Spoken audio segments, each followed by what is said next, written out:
Imagine a landscape, long before the roar of traffic, before the grandeur of stone and marble. Picture a land of rolling hills, dense forests, and meandering streams. This is ancient Italy, a peninsula jutting into the heart of the Mediterranean, a canvas waiting for a masterpiece to be painted. And at the very center of this canvas, a single, vital brushstroke of silver blue cuts through the green and umber earth. A river. Not just any river, but one destined to cradle a civilization that would change the world forever. This is the story of the Tiber. Our journey begins high in the Apennine Mountains, the rugged spine of Italy. Here, among the peaks and cool mountain air, the Tiber is born. It starts as a humble spring, a trickle of fresh, clear water bubbling up from the earth on the slopes of Mount Fumaiolo. It's a modest beginning for a river that will witness the rise and fall of an empire. As it gathers strength from countless other springs and mountain streams, it begins its long, winding journey westward, carving its path through the heart of the Italian peninsula. The river flows through the regions of Emilia-Romagna, Tuscany, and Umbria, a lush green heartland. In these early stages, the Tiber is a wild thing, its course shaped by the dramatic topography of the mountains. It tumbles over rocks, rushes through narrow gorges, and nourishes the deep forests that cling to the hillsides. For the scattered early inhabitants of these lands, the river was life itself. It was a source of fresh water for drinking, a place to fish, and its seasonal floods, while sometimes destructive, deposited rich, fertile silt along its banks, creating pockets of land perfect for early agriculture. As the Tiber leaves the highlands behind, its character begins to change. The terrain softens, the valley widens, and the river's pace slows. It meanders now, creating broad, looping bends in the landscape. It flows through what will one day be known as Lazio, the region that will host the future heart of an empire. The river grows wider, deeper, and more powerful, carrying with it the sediments and stories of the mountains it left behind.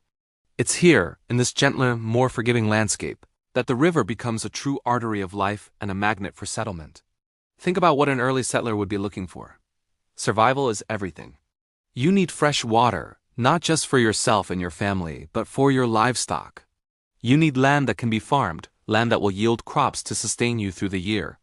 And perhaps most importantly, you need safety. The world is a dangerous place, and finding a defensible position is paramount. The Tiber Valley offered all of these things in a unique and compelling combination. The river itself was an endless supply of fresh water. The plains flanking it were exceptionally fertile, renewed year after year by the silt-laden floodwaters. These plains were ideal for growing grains like spelt and barley and for grazing sheep and cattle.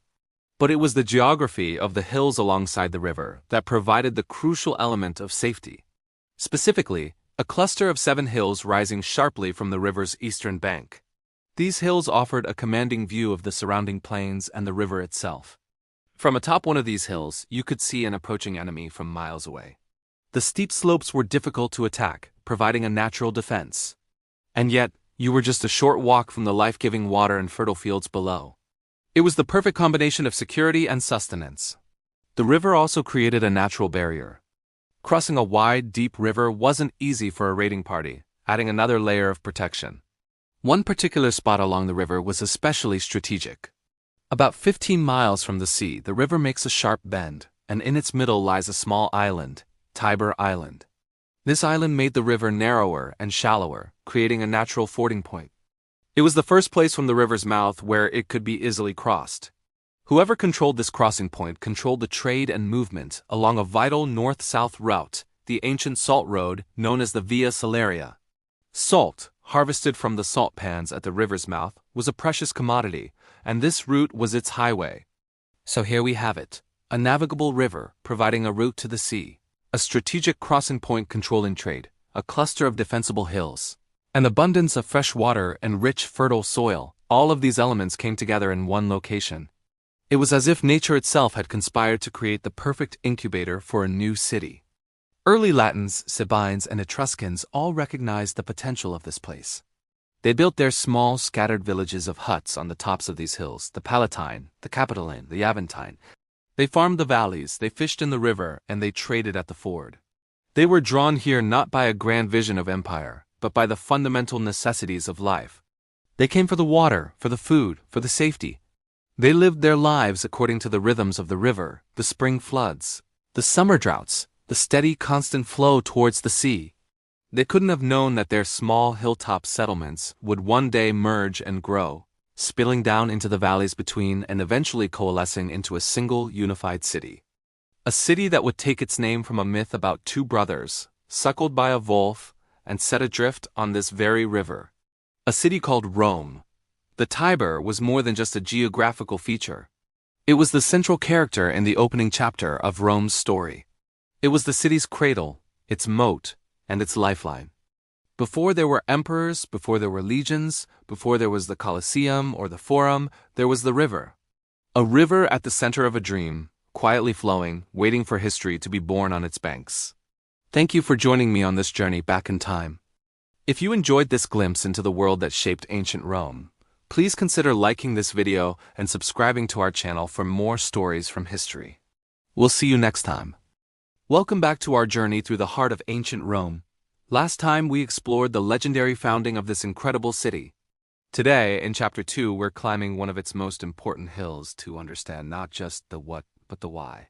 Why here? Why this specific spot? We're talking about the Palatine Hill, Rome's original VIP section. Imagine you're one of the first settlers, scouting for a new home. You're looking for that perfect real estate trifecta. Location, location, location. And boy, did the Palatine deliver. Picture the landscape back then, over 2,500 years ago. The area we now know as the Roman Forum was a marshy, swampy lowland. Not exactly prime real estate.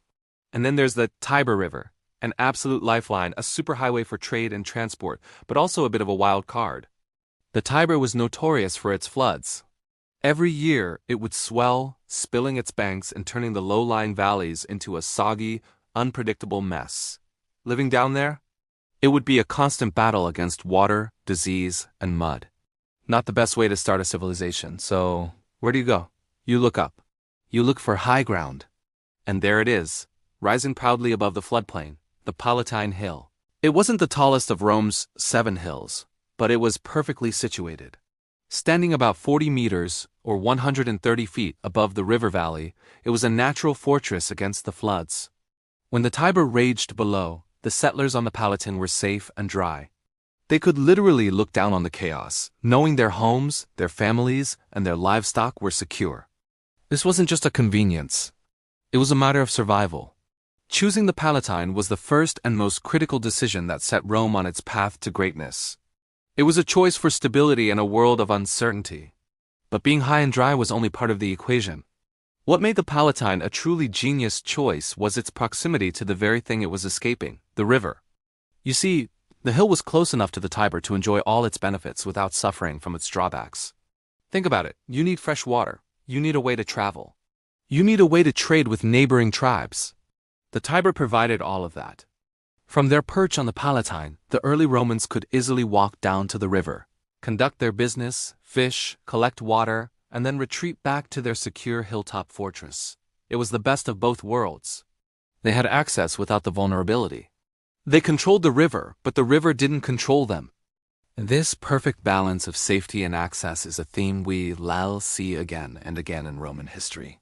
It's a testament to their practical, strategic thinking right from the very beginning. Now, let's talk about another crucial advantage of the Palatine: defense. The hill's steep slopes on almost all sides made it a naturally defensible position. Imagine trying to attack a settlement perched on top. You'd be slogging uphill, exposed and exhausted, while the defenders had the ultimate high ground advantage. They could see you coming from a mile away and rain down projectiles. This natural fortification meant the early community didn't need to spend precious resources building massive walls right away. The hill itself was their wall. It offered a 360-degree view of the surrounding landscape. From the top, you could monitor the river for any approaching ships, friendly or otherwise. You could keep an eye on the other hills and the paths leading into the area. This visibility was a massive strategic asset.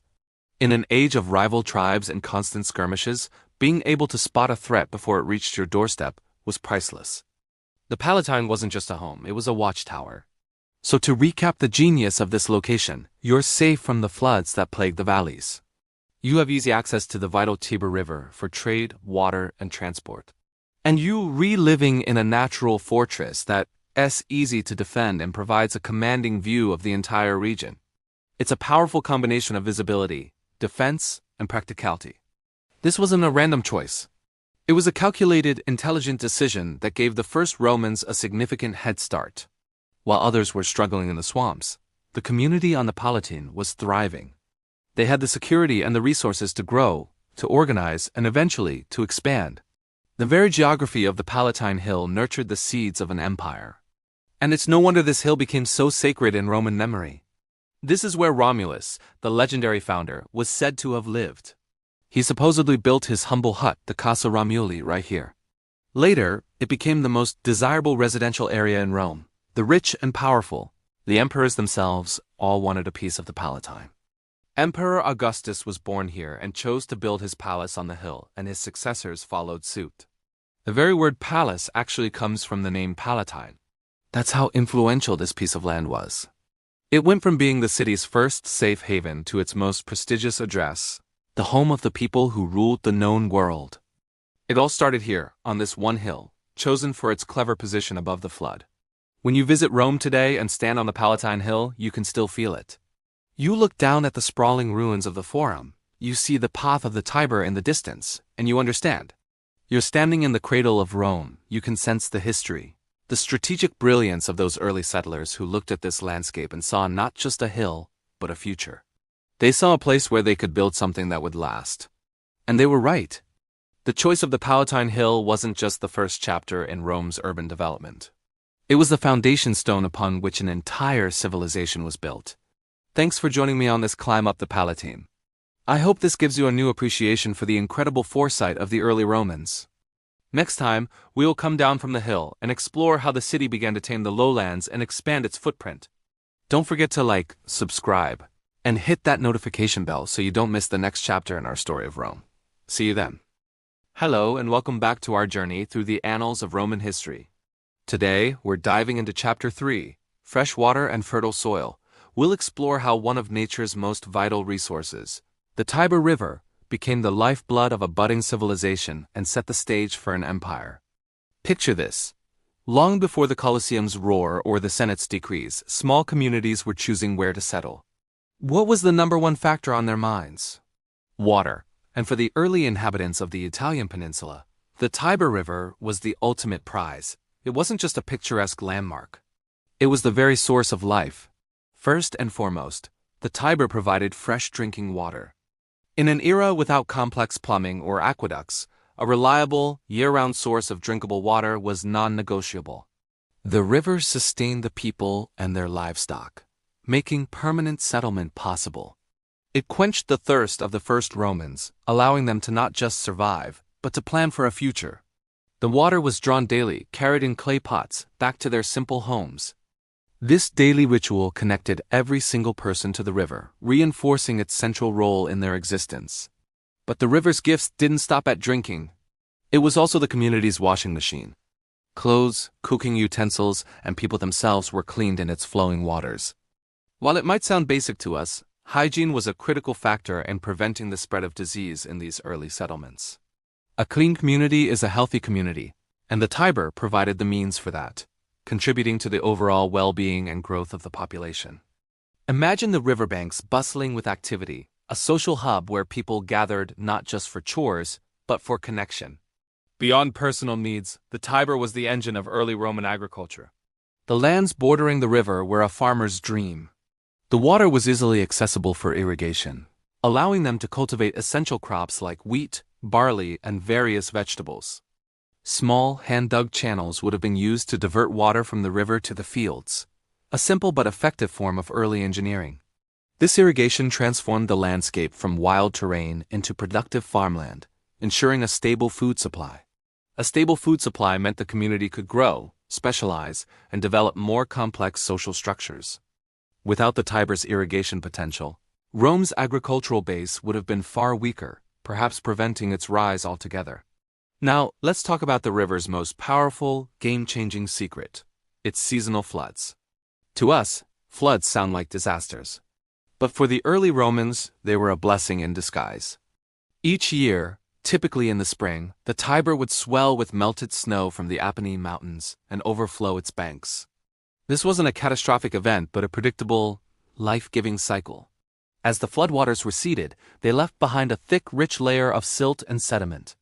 This alluvial soil was incredibly fertile, packed with nutrients and minerals washed down from the mountains.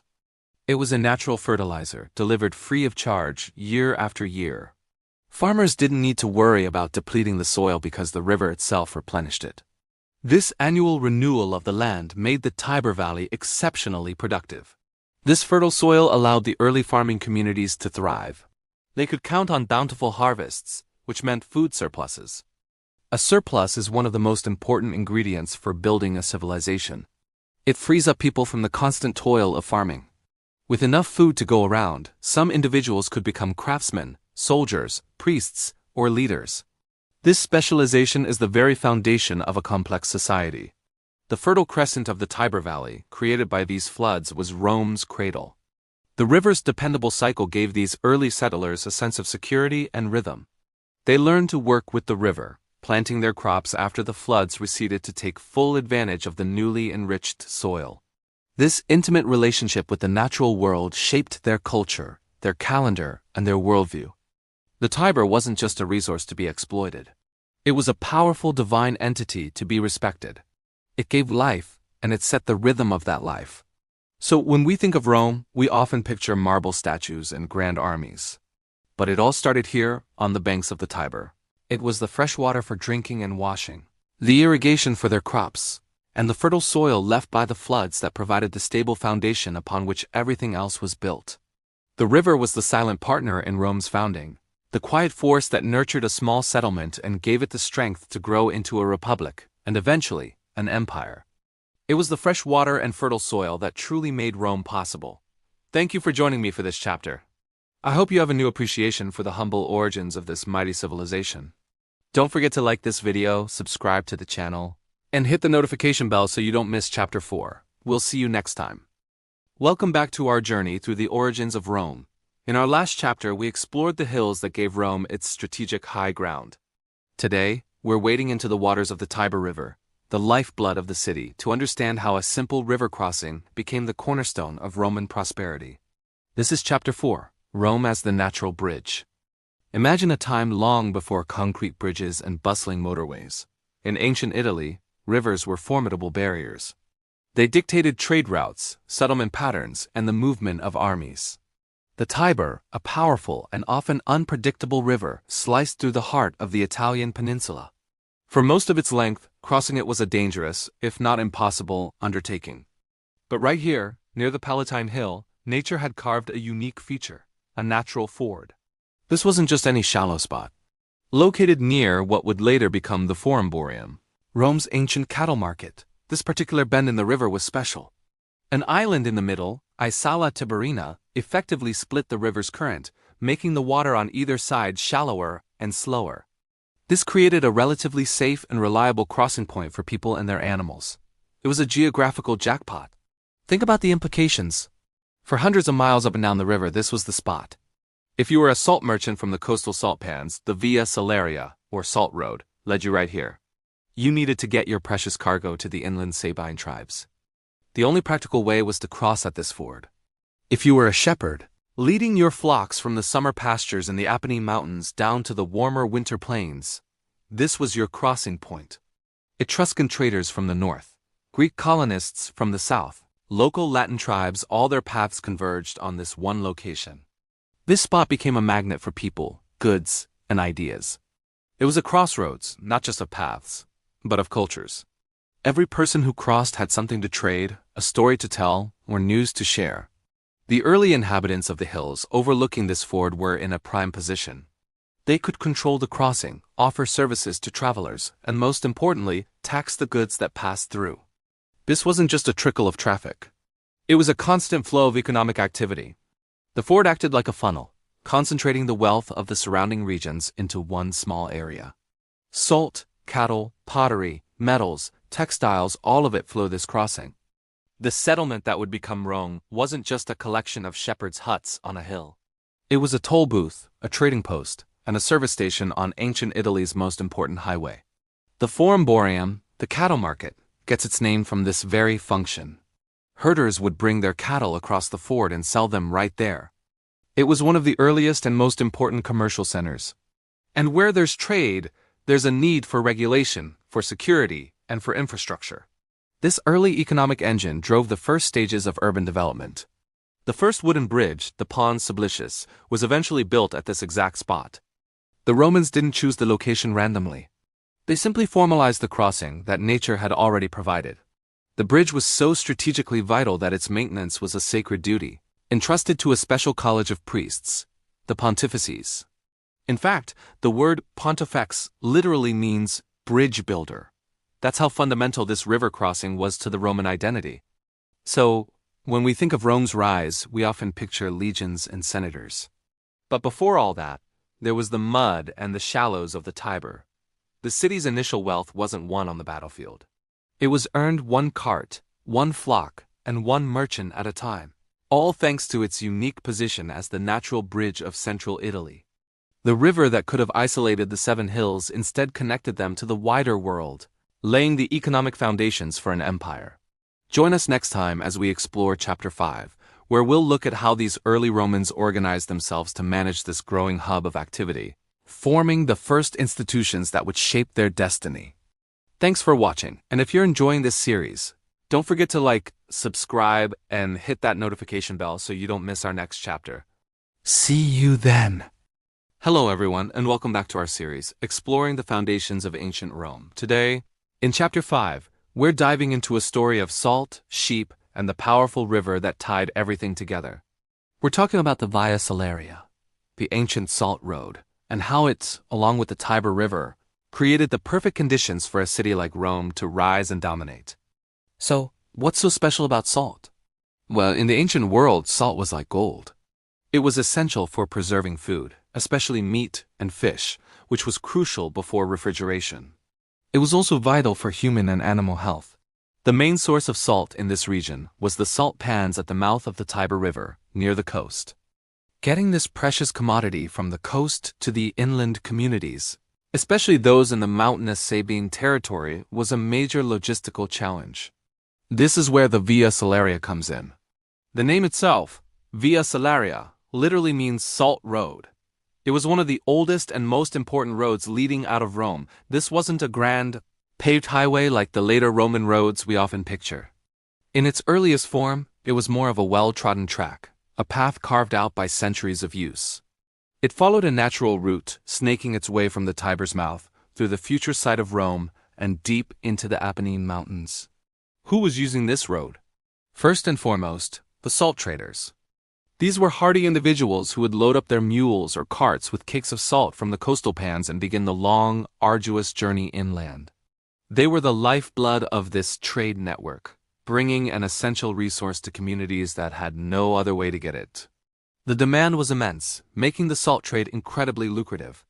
But the road wasn't just for salt. It was a two-way street, a bustling artery of commerce. Traveling in the opposite direction, from the mountains down to the plains, were the shepherds. The Sabine Hills and the central Apennines were prime grazing land, and these shepherds managed vast flocks of sheep and herds of cattle. They would drive their animals along the Via Salaria, a practice known as transhumance. In the summer, they'd be up in the cool mountain pastures, and in the winter, they'd bring their flocks down to the warmer, more sheltered lowlands near the Tiber. This seasonal migration was crucial. It meant that a constant stream of livestock, wool, cheese, and hides flowed from the inland areas towards the growing settlements near the river. So you have salt going one way, and agricultural products coming back the other. The Via Salaria was the physical link that made this entire economic system possible. It connected the coastal resources with the mountain resources, creating a symbiotic relationship between different peoples and different ways of life. Now let's bring the Tiber River into the picture. The Tiber was the other major highway of the region. It was navigable for a significant distance inland, allowing boats and barges to move goods far more efficiently than any overland route. The mouth of the river was where the sea met the land, where maritime trade from across the Mediterranean could connect with the local economy. And right at the critical intersection of these two powerful transport routes, the overland Via Salaria and the riverine Tiber, was a small cluster of hills. This specific spot was the furthest point inland that seagoing vessels could easily reach. And it also featured the first convenient crossing point of the river, the Isala Tiberina, or Tiber Island. This strategic location was, of course, the future site of Rome. Think about its position. Anyone wanting to trade salt from the coast to the inland mountains had to pass through here. Any shepherd bringing their flocks down from the hills to the winter pastures had to cross the river here. Any trader moving goods up or down the Tiber had to navigate past this point. It was a natural bottleneck, a crossroads of immense strategic and economic importance. The early settlement that would become Rome was perfectly positioned to control and profit from all this movement. It could tax the goods passing through, offer services to travelers, and act as a central marketplace where goods from the river and goods from the road could be exchanged. Salt from the coast could be traded for wool from the mountains. Imported goods from Phoenician or Greek ships could be traded for local cheese and livestock. This unique geography gave Rome an incredible economic advantage from its very beginning. It wasn't just a collection of farming villages. It was a commercial hub. The river provided a connection to the wider world, while the salt road tapped into the wealth of the Italian interior. The fusion of these two elements created a dynamic economic engine that fueled Rome's early growth. The control of the salt trade, in particular, was a huge source of power and wealth. By controlling the distribution point, early Romans could dictate prices and ensure a steady supply for themselves while profiting from their neighbors. This economic strength allowed the community to grow, to build better defenses, to support a larger population, and to project its power over the surrounding territories. So, when we think about the rise of Rome, we often focus on its military conquests and its political innovations. But we can't forget these fundamental economic roots. The city's destiny was shaped by its geography. It grew at the confluence of a river and a road, a place where the products of the sea and the mountains met. The Via Salaria wasn't just a path for carrying salt. It was a lifeline that funneled wealth, resources, and people towards a single strategic point on the Tiber. It was this intersection of trade and traffic that laid the economic groundwork for Rome to become an ancient powerhouse, long before it became an empire. The story of Rome is, in many ways, the story of the salt and the river. Thank you so much for joining me for this chapter. I hope this gives you a new perspective on how something as simple as a salt road could shape the course of history. If you found this interesting, please hit that like button, subscribe to the channel, and turn on notifications so you don't miss our next chapter. We'd love to hear your thoughts in the comments below. Until next time, take care. Before Rome was a city of marble and emperors, it was a city of wood and water. Long before the grand aqueducts and the Colosseum dominated the skyline, the lifeblood of this burgeoning settlement flowed not through stone channels, but along the winding path of the Tiber River.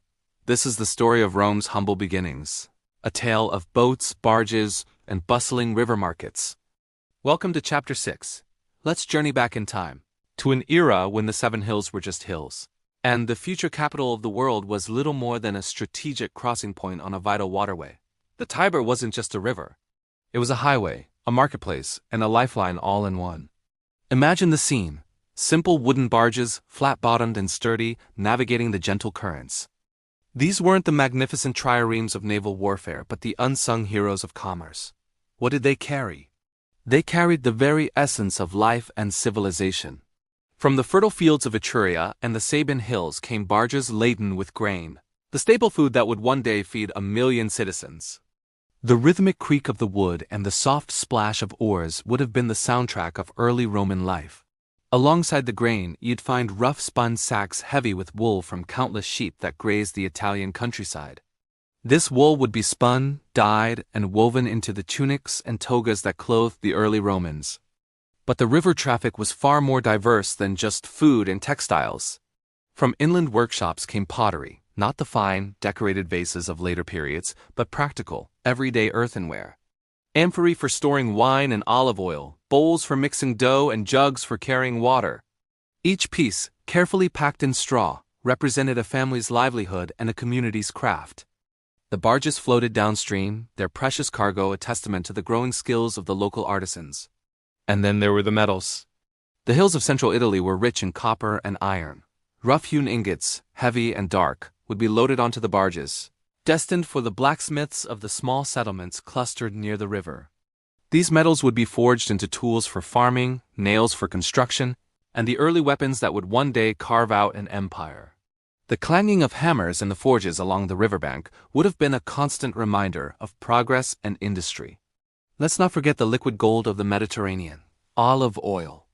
Pressed from the groves that dotted the landscape, this versatile oil was used for cooking, lighting, and even as a form of soap. Large clay jars, sealed with pitch to prevent leakage, were another common sight on the Tiber's waters. Each jar was a vessel of flavor, light, and cleanliness, making its way to the growing population. The heart of this entire operation was the Forumborium, the cattle market, located in a flat plain near the river's bend. But it was much more than just a place to trade livestock. It was Rome's first great commercial hub. Here, the barges would dock, and a vibrant, chaotic, and wonderfully human scene would unfold. Merchants from different tribes, speaking different dialects, would haggle over prices. Farmers would trade their surplus grain for a new plowshare.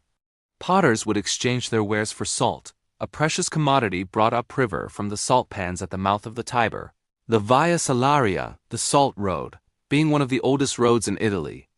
This was the original Romang Forum, not of senators and orators, but of traders and boatmen. The air would be thick with the smells of livestock, damp earth, olive oil, and the wood smoke from countless hearths. It was a place of exchange, not just of goods, but of news, ideas, and culture. A traveler from the north might bring stories of distant mountains, while a sailor from the coast could share tales of the sea. This constant flow of people and products made early Rome a melting pot, a place where different traditions met and mingled. The river itself shaped the city. The settlements naturally grew around the most convenient landing spots. The infrastructure was simple: wooden piers, muddy banks reinforced with stakes, and warehouses built from timber and wattle and daub. It wasn't glamorous, but it was functional. It was the foundation upon which everything else would be built. The wealth generated by this river trade funded the first public works, the first temples, and the first defensive walls.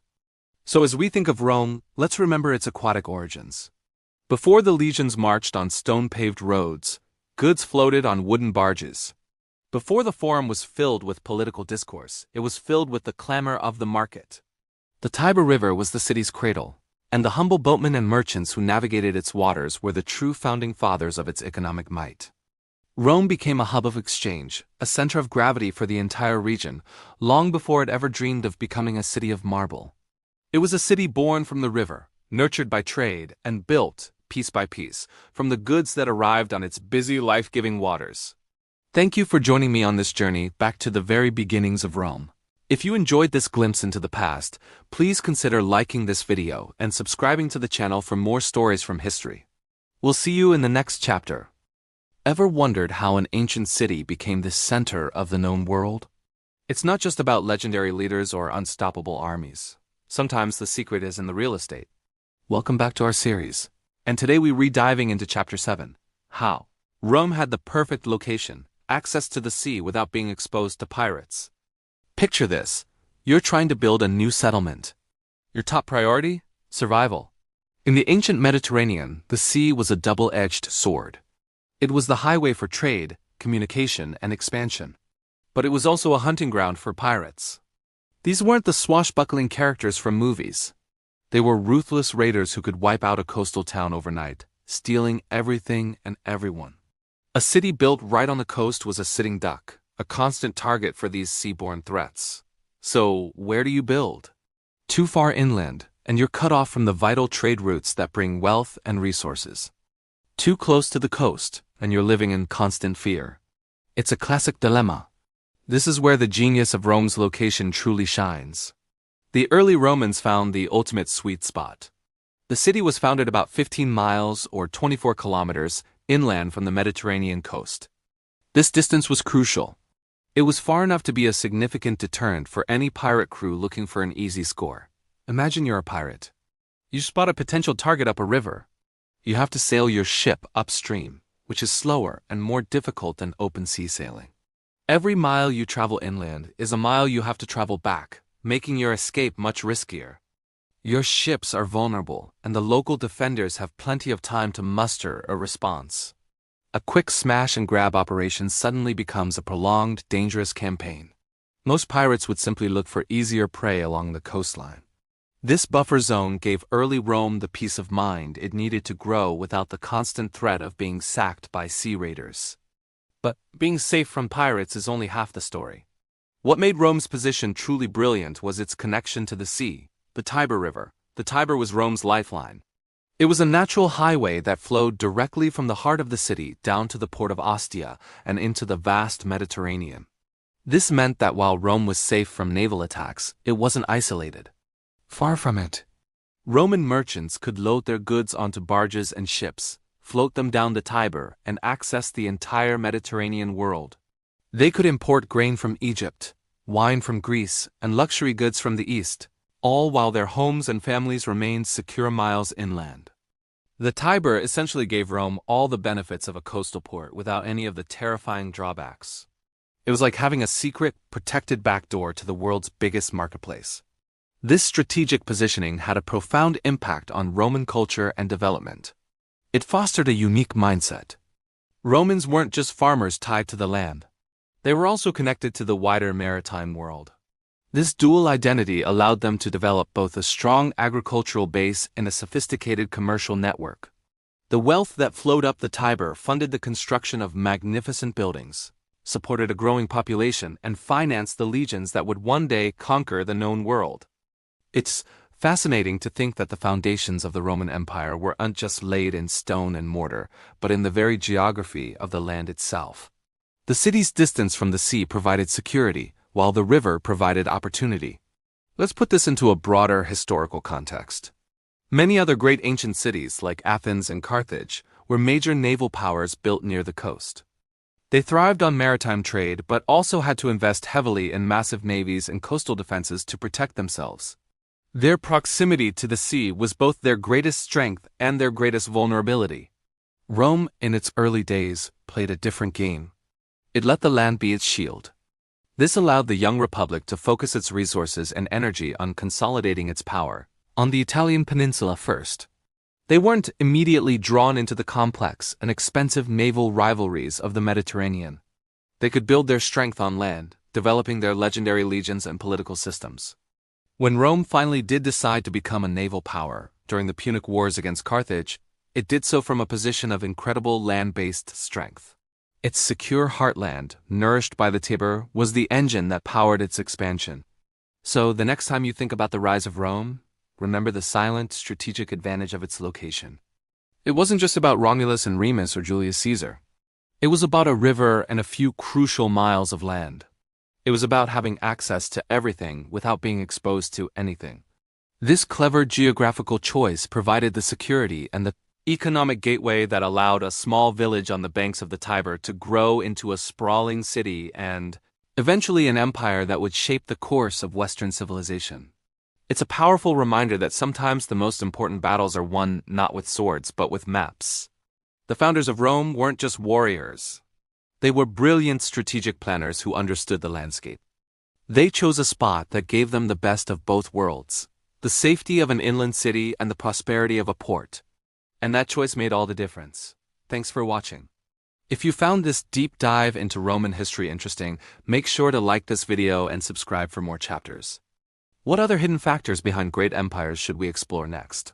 Let me know in the comments below. See you next time. Throughout history, the greatest cities have always needed the greatest defenses. Think of massive walls, imposing fortresses, and legions of soldiers. But for ancient Rome, one of its most formidable defenders wasn't built by human hands at all. It was the river itself. Welcome, history lovers, to our deep dive into how Rome's rivers, especially the mighty Tiber, served as a crucial defensive barrier. When you picture an invading army marching on Rome, what do you see? Thousands of soldiers, cavalry, and siege engines moving across the land. Now imagine that entire force coming to a grinding halt before a wide, fast-flowing river. This was the reality for many of Rome's would-be conquerors. The Tiber wasn't just a picturesque waterway. It was a strategic moat, a natural obstacle that fundamentally shaped the city's military history. First, let's talk about the sheer physical challenge. Rivers like the Tiber are not easy to cross, especially for an army. You can't just wade through. The currents can be powerful and unpredictable, capable of sweeping away men, horses, and vital equipment. An army on the move is a complex logistical machine. It needs to transport not just soldiers, but also food, weapons, armor, tents, and heavy siege equipment. Getting all of that across a river is a monumental task. The most obvious solution is to find a bridge. But bridges were strategic choke points. Any existing bridges would have been heavily guarded by Roman defenders, or more likely destroyed at the first sign of an approaching enemy. The Romans were masters of this tactic. Burning or dismantling a bridge would instantly stop an army in its tracks, forcing them to find another way across. This simple act could buy the defenders of Rome precious time days or even weeks. So, if there are no bridges, what's the next option for an invading general? You could try to build your own. Pontoon bridges, made by linking boats or floating platforms together, were a common solution in the ancient world. But this process is slow, requires immense resources and engineering skill, and most importantly, it's incredibly vulnerable. Imagine trying to construct a bridge while Roman archers and catapults are raining down projectiles on you from the opposite bank. Your construction crews would be sitting ducks, exposed and unable to fight back effectively. The riverbank becomes a kill zone. Any attempt to build a bridge would be a costly, bloody affair, often doomed to failure before it even began. Another option is to use boats or rafts to ferry troops across.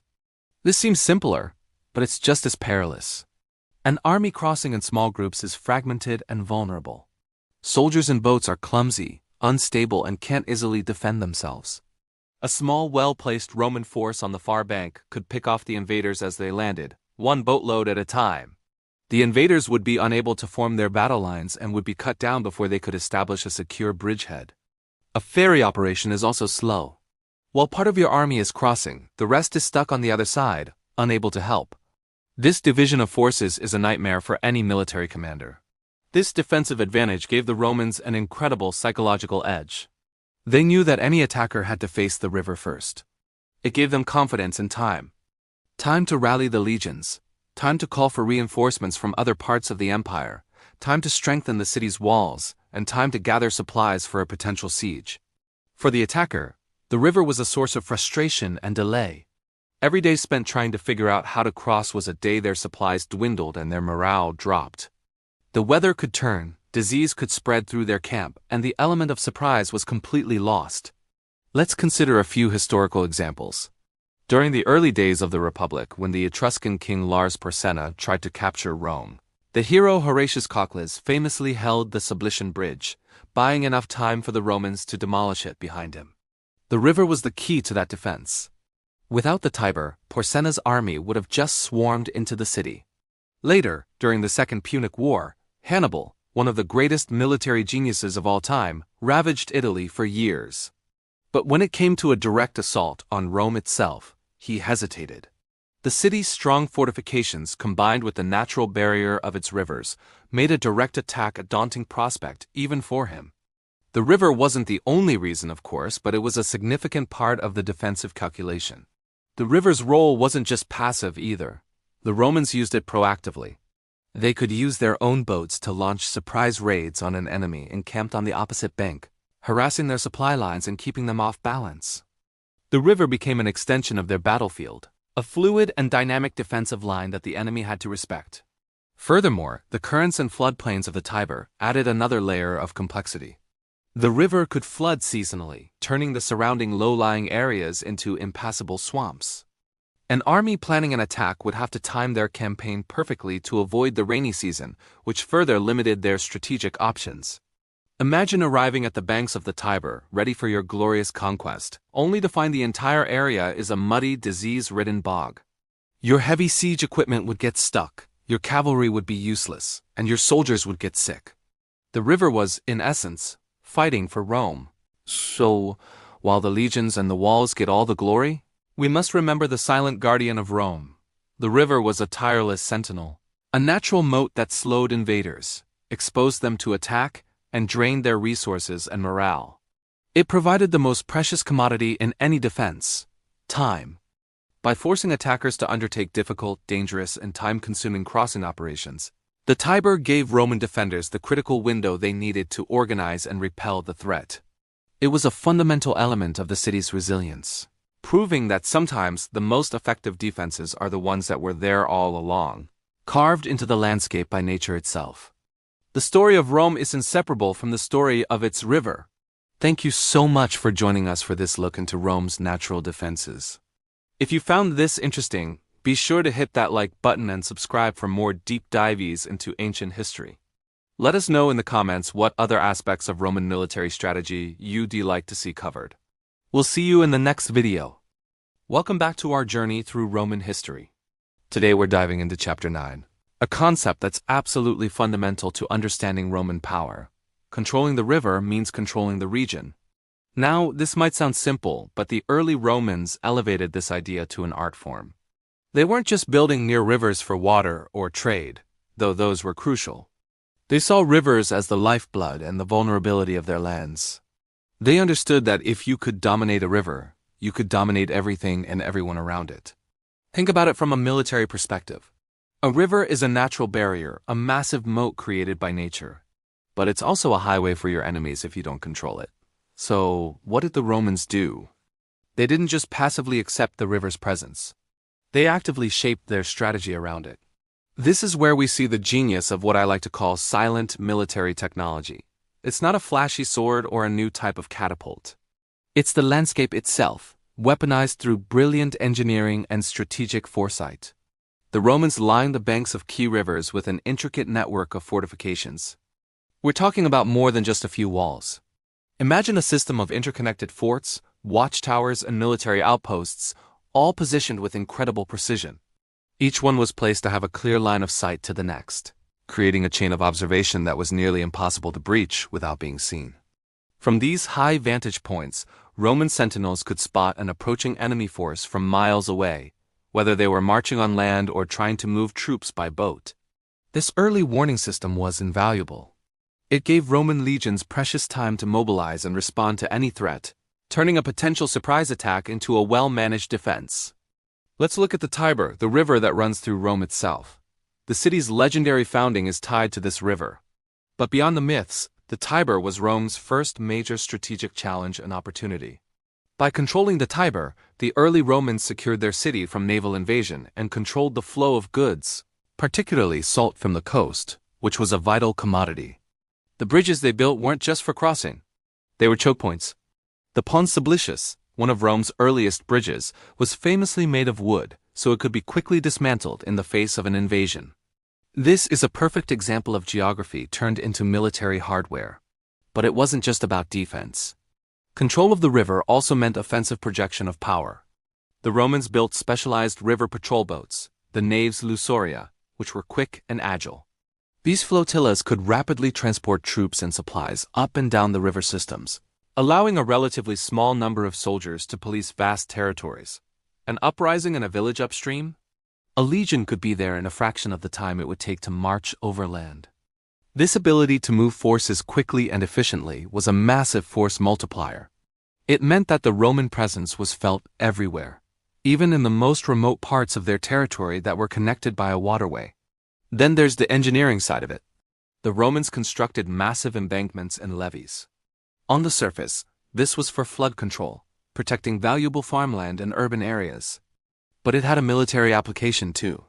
These reinforced banks made it much harder for an enemy to land their boats or stage an amphibious assault. They channeled the river's flow, sometimes creating faster currents in certain areas to make passage more difficult for unauthorized vessels. They were literally terraforming the battlefield to their advantage. This strategy wasn't just confined to Italy. As the Roman Empire expanded, this river control doctrine was applied everywhere. The Rhine and the Danube rivers became the famous northern frontiers of the empire. For centuries, these two mighty rivers formed the Limes Germanicus, a massive militarized border zone. The entire frontier wasn't a single wall like Hadrian's Wall, but a complex defense and depth system with the rivers as its backbone. Legions were stationed in massive fortresses at key strategic points along the banks, like at Mogontiacum, modern-day Mainz, or at Carnuntum. These weren't just barracks. They were full-fledged military cities, complete with docks, supply depots, and shipyards. From these bases, the Roman navy patrolled the waters ceaselessly. They weren't just looking for barbarian raiding parties. They were enforcing Roman law, collecting taxes on trade, and gathering intelligence. The river was the information superhighway of the ancient world, and the Romans had the best internet service providers. They knew who was moving, what they were carrying, and where they were going. This level of surveillance and control was unprecedented.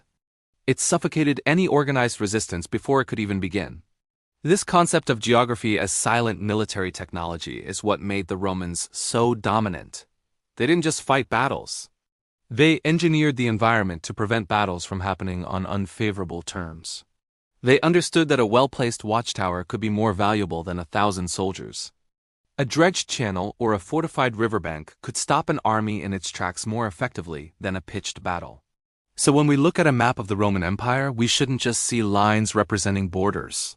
We should see the rivers as the arteries of that empire, meticulously controlled and monitored. The forts, the watchpoints, the embankments, they were all part of a single, coherent strategy. It was a strategy born from a deep understanding of the land and a ruthless pragmatism.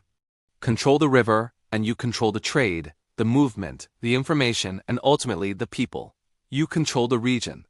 It has a powerful lesson in how the simplest geographical features can be turned into the most effective tools of power. Thanks so much for watching. If you found this look into Roman military strategy interesting, be sure to like this video and subscribe to the channel for more deep dives into history. See you next time.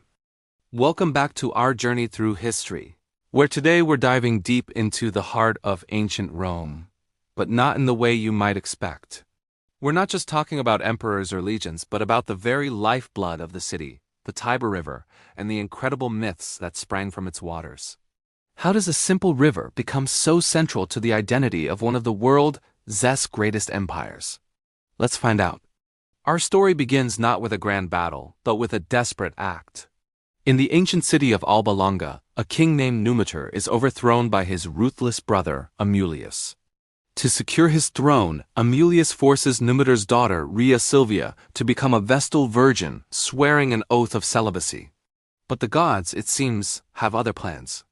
The god of war Mars visits Rhea Silvia, and from this divine union, twin boys are born, Romulus and Remus. Amulius, terrified of the prophecy that these twins would one day overthrow him, orders them to be killed. But the servant tasked with this grim duty can't bring himself to do it. Instead, he places the infants in a basket and sets them adrift on the Tiber River. He hopes the river's current will carry them to their demise, a fate decided by nature rather than by his own hands.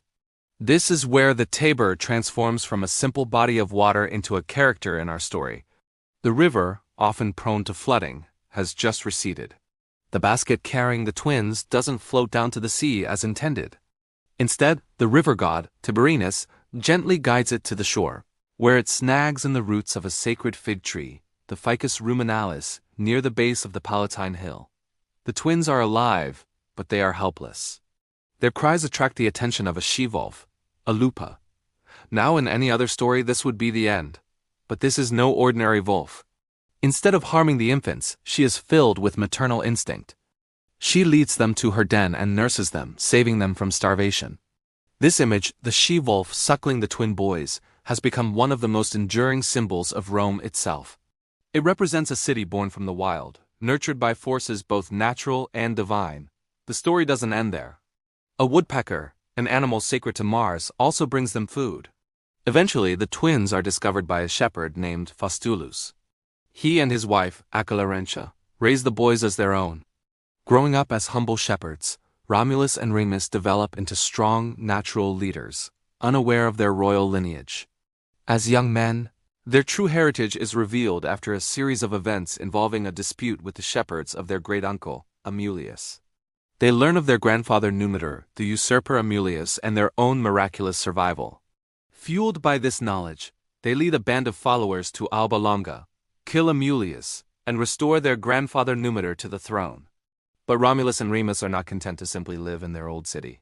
They decide to found a new city of their own, right where the Tiber had saved them. This brings us back to the riverbank, to that sacred spot where the basket landed. This is the geographical and mythological heart of Rome's origin. The very location of the future city was chosen by the river. The Tiber wasn't just a passive backdrop. It was an active participant. It was the instrument of their salvation and the guardian of their destiny. By sparing the twins, the Tiber chose them, and, by extension, chose the site of Rome. The river's act of mercy set in motion the entire chain of events that would lead to the founding of the eternal city. This connection between myth and geography is crucial. For the Romans, the Tiber was more than just a source of water or a trade route. It was a divine entity, a protector. The story of Romulus and Remus wasn't just a fairy tale. It was their foundational truth. It explained who they were and why their city was destined for greatness. It gave them a sense of divine favor. Their founders were demigods, saved by a she-wolf and chosen by the river itself. What other city could claim such a powerful origin? This myth became woven into the very identity of every Roman. When they looked at the Tiber, they didn't just see a river. They saw the cradle of their civilization. They saw the divine intervention that saved their founders. The river was a constant physical reminder of their legendary past and their promised future. Every flood, every gentle current was a whisper of that original story. The annual festivals and rituals performed along the Tiber's banks were not just traditions. They were a way of honoring this sacred connection. The Romans understood that their city's existence was inextricably linked to this river. They built their bridges, their ports, and their lives around it, but always with a sense of reverence for its mythological power. Think about it. The choice of location wasn't based on strategic military planning or economic analysis in the modern sense. It was based on a story. It was a decision made by the heart, guided by myth. The Romans chose to build their home on the very spot where their story began, merging their physical world with their mythological one. The Palatine Hill, the Ficus Ruminalis, the Tiber itself, these were not just places on a map. They were sacred sites, chapters in their living history. This is the true power of the Tiber's mythology. It grounds the abstract idea of destiny in a tangible, physical place. It makes the story real. The river is the thread that ties the divine, the natural, and the human all together. It's the reason Rome is where it is. It's the reason Romans saw themselves as a people set apart, a people with a grand purpose. So, the next time you see a picture of the Tiber River winding its way through modern Rome, I hope you'll see more than just water. You'll see a cradle, a protector, and a kingmaker. You'll see the place where a basket carrying 2 infants washed ashore, setting the stage for an empire that would change the world. The story of Rome is a story of a river, a she-wolf, and 2 boys who are destined for greatness. It's a powerful reminder that our greatest stories are often written by the landscapes we inhabit. Thank you so much for joining me on this exploration of Roman mythology. It's a testament to how deeply our stories can shape our world. If you enjoyed this journey, please hit that like button, subscribe for more adventures into the past, and let me know in the comments what other historical myths you'd like to explore. Until next time, stay curious. Hello everyone and welcome back to our series on the rise of Rome. Today, in Chapter 11, we're diving into the heart of Roman expansion, but perhaps not in the way you'd expect. We often picture legions marching on paved roads, but long before those famous roads crisscrossed the empire, another network was just as crucial: the waterways. Specifically, we're going to explore how Rome masterfully used the Tiber River to grow from a small city-state into a regional powerhouse. Imagine ancient Italy, a landscape of dense forests, rugged mountains, and isolated communities. Land travel was slow, dangerous, and often impossible. But rivers were the original highways. They were nature's ready-made routes for trade, communication, and eventually, conquest. For the early Romans, the Tiber River was their lifeline. It wasn't just a source of fresh water. It was their connection to the wider world. The city of Rome itself is strategically located about 15 miles inland from the sea. On the banks of the Tiber, this location offered a perfect balance. It was far enough from the coast to be protected from pirate raids, which were a constant threat in the ancient Mediterranean. Yet was close enough to have access to the sea via the river.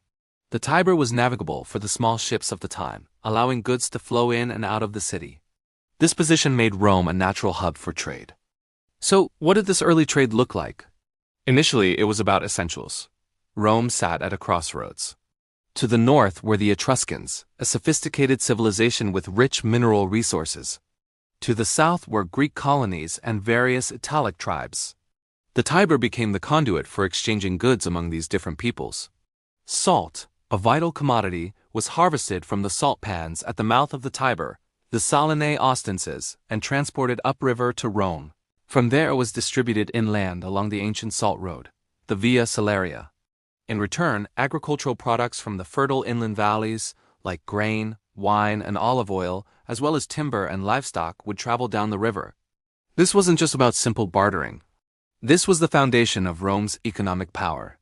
The constant flow of goods through the city generated wealth. It allowed Rome to support a growing population and to develop specialized crafts. Pottery, tools, and textiles made in Rome could be easily exported down the river, reaching markets all along the Italian coast and beyond. The port of Ostia, at the mouth of the Tiber, grew from a small outpost into a bustling commercial center, a gateway for everything from Greek pottery to North African grain. But here's where the story gets really interesting. These trade connections weren't just about economics. In the ancient world, trade and politics were deeply intertwined. When Roman merchants traveled up and down the Tiber and its tributaries, they weren't just carrying goods. They were carrying influence. They were ambassadors of a sort, establishing relationships with the leaders of other towns and villages. Think of it this way. A small town upriver might depend on the grain or salt that comes through Rome. The leaders of that town would naturally want to maintain a good relationship with the Romans to ensure that supply isn't interrupted. This dependency created a subtle but powerful dynamic. The Romans could leverage their control over the river trade to forge alliances. These weren't alliances of equals, but rather relationships where Rome held the upper hand. These early relationships often started as simple trade agreements. We'll guarantee you a steady supply of salt if you grant our merchants preferential treatment in your markets. Over time, these agreements would evolve. They might become formal treaties of friendship or mutual defense pacts. Rome would offer protection to smaller communities in exchange for their loyalty and, often, a supply of soldiers for Rome's growing army. Let's look at the Fucine Lake region, for example. This was a large lake in the central Apennines, surrounded by fertile land inhabited by various Italic tribes. The Liris River, a tributary of which flows towards the Tyrrhenian Sea, provided a link. By controlling the river valleys that led to this region, Rome could exert influence over the tribes living there. First came the traders, then came the diplomats offering treaties, and finally, if necessary, came the legions to enforce Roman will. The river valleys acted as natural corridors for Roman expansion, allowing them to project power deep into the Italian peninsula. This process was gradual, often spanning generations. A community that started as a trading partner might become a formal ally, and then, a century later, it might be fully absorbed into the Roman state. This method of expansion was incredibly effective. It was expansion by 1,000 small cuts, a slow and steady process of integrating neighboring peoples into the Roman sphere of influence. It was less about dramatic, all-out wars of conquest, though those certainly happened, and more about the patient, persistent use of economic and diplomatic leverage. The Romans weren't just passive users of the river. They were active managers. They understood the importance of maintaining and improving their waterways. They dredged channels to keep them navigable, built docks and wharves to facilitate loading and unloading, and even constructed canals to link different river systems or bypass difficult rapids. The famous Cloaca Maxima, Rome's great sewer, originally started as an open-air canal designed to drain the marshy lowlands between the city's hills, making the area habitable and creating the space for the Roman Forum. This feat of engineering demonstrates how early the Romans understood the importance of managing water for urban development, and by extension for state power. As Rome's influence grew, so did the scale of its riverine operations. Barges became larger, harbors more complex.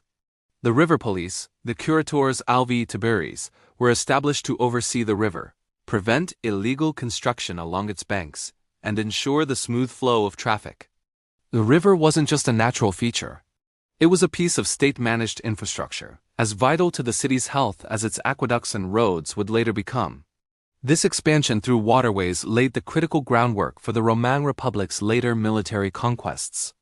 By the time Rome began its major wars against rivals like the Samnites or the Carthaginians, it already controlled a vast network of allies and resources throughout central Italy, a network built largely along the river valleys. The manpower and supplies that flowed down these rivers to Rome were the lifeblood of its military machine. The political relationships forged through trade gave Rome the diplomatic depth to isolate its enemies and build broad coalitions. So, when we look at a map of the expanding Roman Republic, we shouldn't just see the lines of marching legions.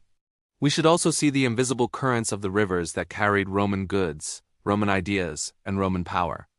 The Tiber was Rome's first Appian way, a fluid and adaptable highway that allowed a small city to spread its roots, establish dominance, and ultimately lay the foundation for an empire that would change the course of history. The mastery of this single river taught the Romans the principles of trade, diplomacy, and infrastructure that they would later apply on a Mediterranean-wide scale. The story of Rome is, in many ways, the story of its river. Thank you so much for joining me for this chapter. I hope it gives you a new perspective on the early growth of Rome. Don't forget to like, subscribe, and hit that notification bell so you don't miss our next chapter, where we'll explore the development of the Roman legion. See you next time. Imagine standing on the banks of a river, not just any river, but the Tiber, the very lifeblood of ancient Rome. For centuries, this waterway was the city's superhighway, a bustling artery connecting it to the vast Mediterranean world. Today, we're diving into the story of Rome's river ports, starting with a place that smelled of livestock and commerce, the Forum Boarium. Long before the Colosseum's arches pierced the sky, this spot, nestled in a bend of the Tiber between the Capitoline and Aventine hills, was Rome's original commercial heart. The name itself, Forum Boarium, literally means cattle market. Picture it: the lowing of cattle, the sharp bartering of merchants, the clatter of wagons on stone. This wasn't just a market. It was the city's stomach. Here, salt, a precious commodity, was traded, along with grains, wine, and of course, the cattle that gave the Forum its name. The location was no accident. This was the first natural harbor of Rome, a place where riverboats could easily pull ashore. Early temples, like the Temple of Hercules Victor and the Temple of Portunus, still stand there today as silent witnesses. These weren't just for worship. They were divine protectors of the merchants and sailors who risked everything on the waves and the river's currents. The Temple of Portunus, dedicated to the god of quays, harbors, and livestock, perfectly captures the spirit of the place. It stood as a beacon of safety for those arriving with their precious cargo. The Forum Boarium was more than just a port. It was a melting pot. Traders from Greece, Carthage, and the Etruscan cities mingled with Roman farmers. New ideas, new gods, and new goods flowed into the city right here. It was a dynamic, chaotic, and essential part of early Roman life. The very layout of the city was shaped by this need for river access. Roads radiated out from here, connecting the port to the growing urban center. The river didn't just border the city.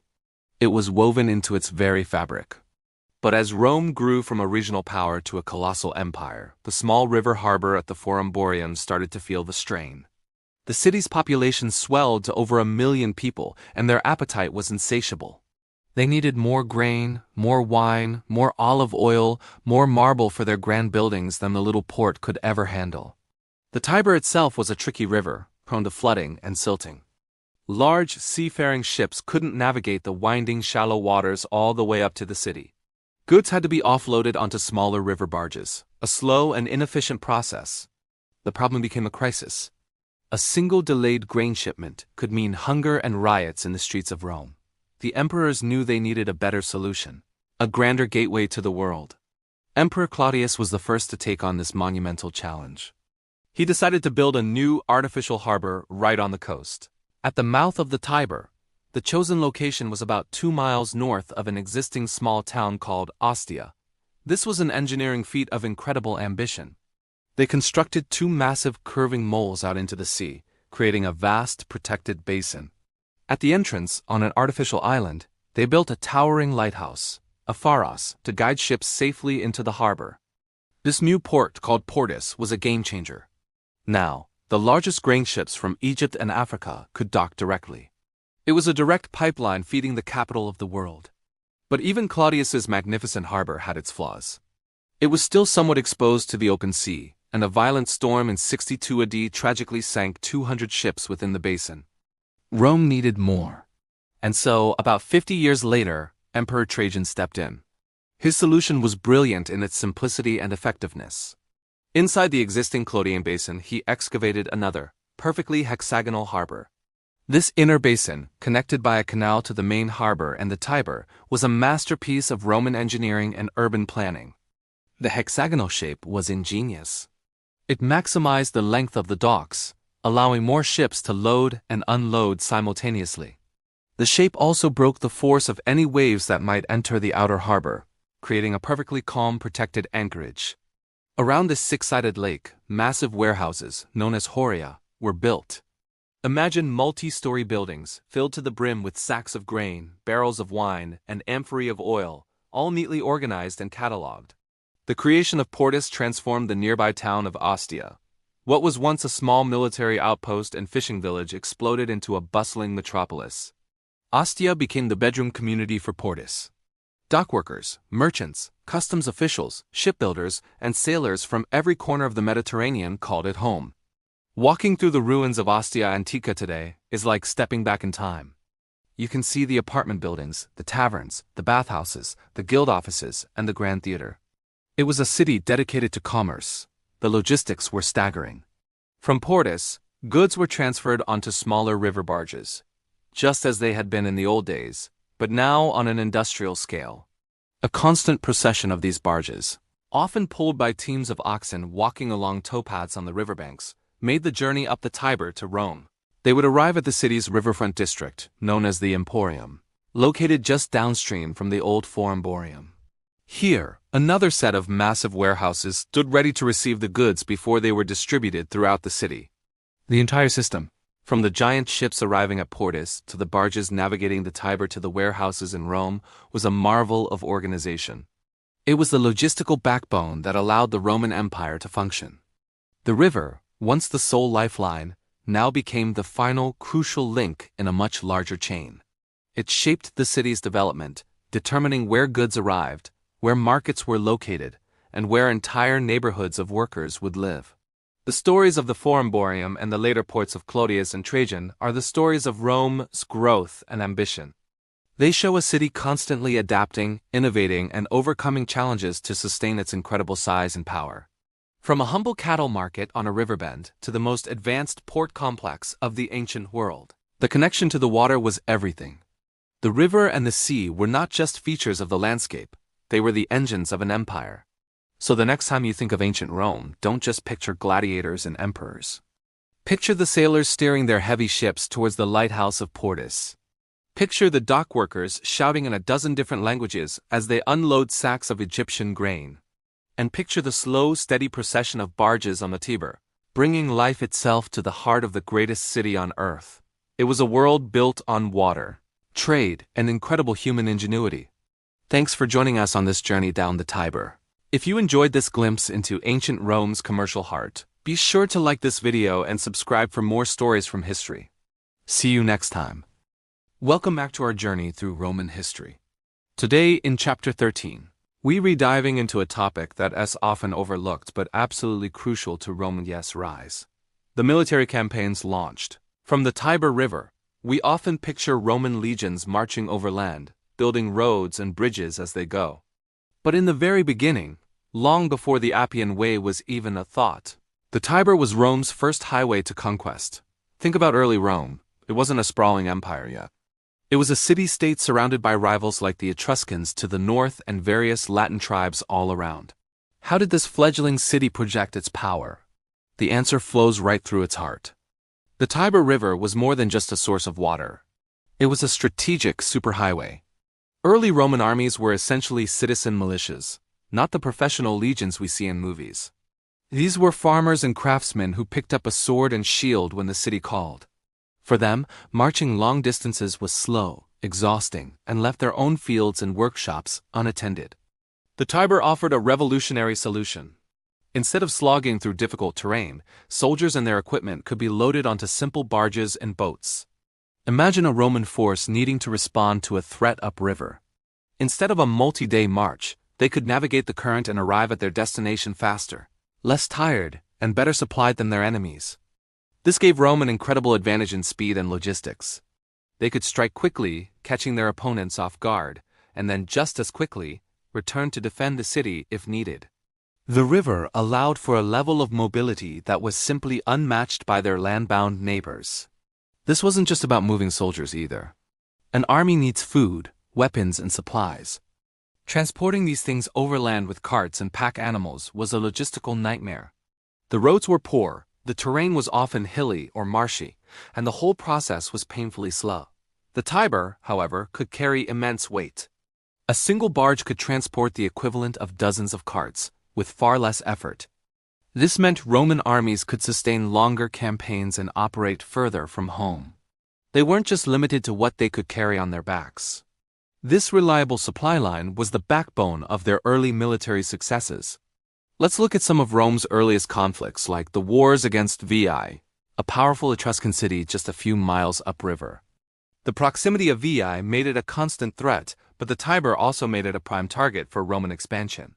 Roman forces could use the river to move troops and establish forward bases along its banks. The river became a channel for applying constant military pressure. Sieges became more feasible because supplies could be ferried in continuously. The eventual fall of Veii wasn't just a victory of Roman valor. It was a victory of Roman logistics. Powered by the Tiber, the river also shaped the very structure of the Roman military. The need to build, navigate, and protect river transport required new skills and organization. Soldiers weren't just infantrymen anymore. They had to learn basic naval skills. Engineers were needed to build docks and loading points. This experience of managing complex logistical operations on the river was a crucial training ground. It helped transform what was essentially a collection of local militias into a more coordinated and sophisticated fighting force. The discipline and planning required to manage a riverborne expedition laid the groundwork for the highly organized legions of the later Republic and Empire. Furthermore, the Tiber acted as a defensive barrier and an offensive launchpad simultaneously. Enemies thinking of attacking Rome from the north would have to cross the river, which was a major obstacle. Meanwhile, Roman forces could use the river to outflank their enemies, appearing suddenly where they were least expected. This strategic flexibility was a game-changer in the chaotic warfare of early Italy. The river turned Rome's geography from a simple feature into a powerful weapon. So, as we trace the origins of Rome's military might, we can't just look at the battlefield. We have to look at the water. The Tiber River was the cradle of the Roman war machine. It provided speed, it carried supplies, and it taught invaluable lessons in organization and logistics. It was on the banks and waters of the Tiber that local militias first began to think and act like a professional army, setting the stage for centuries of conquest. The river didn't just flow through Rome. It propelled it towards its destiny as a world power. This fundamental connection between the river and military power is a theme we'll see again and again in Roman history. But it all started here, in these early, decisive campaigns launched from the waters of the Tiber. This often forgotten chapter is where the seeds of empire were truly sown. Thanks for watching. If you found this look at early Roman military strategy interesting, please hit that like button and subscribe for more deep dives into history. Let me know in the comments what other hidden aspects of the Roman world you'd like to explore. We'll see you in the next chapter. When we think of Rome at war, we picture legions marching, disciplined soldiers in shining armor, and epic battles on open fields. But some of Rome's most desperate struggles weren't fought with swords and shields, but with empty stomachs and dwindling hope right within its own walls. This is the story of how a river, the Tiber, became Rome's lifeline in its darkest hours. Imagine the scene. Enemy armies surround the city of Rome. The massive Aurelian walls, a marvel of engineering, stand strong, but they can't produce food. Every road, every land route is cut off. The city is a prison, and starvation is the executioner. This wasn't a rare occurrence. Throughout its long history, from the early Republic to the late Empire, Rome faced numerous sieges that threatened to bring it to its knees. In these moments, all eyes turned to the Tiber. The Tiber River was Rome's secret weapon, a direct link to the sea and the wider world. While enemies controlled the land, they often struggled to blockade a wide, flowing river. The key was Ostia, Rome's port city at the mouth of the Tiber. As long as Ostia was in Roman hands and the river route was open, ships could bring in the most vital resource of all, grain. Think of it like a modern-day airlift, but on water. Fleets of grain ships, often from Egypt and North Africa, the breadbaskets of the empire, would sail to Ostia. There, the precious cargo was transferred to smaller, shallow-draft river barges. These barges, called naves katakeria were specifically designed for the journey up the Tiber. They were often pulled by teams of men or oxen walking along towpaths on the riverbanks, a slow but steady procession against the current. carrying life itself to the besieged capital. This riverine supply chain was the city's salvation. It allowed Rome to outlast its besiegers. An army camped outside the walls also needed supplies, and foraging the surrounding countryside could only sustain them for so long. Rome, sustained by the Tiber, could simply wait them out. The psychological effect was immense. For the citizens inside, the arrival of grain barges was a symbol of hope, a sign that the empire was still functioning and that rescue was possible.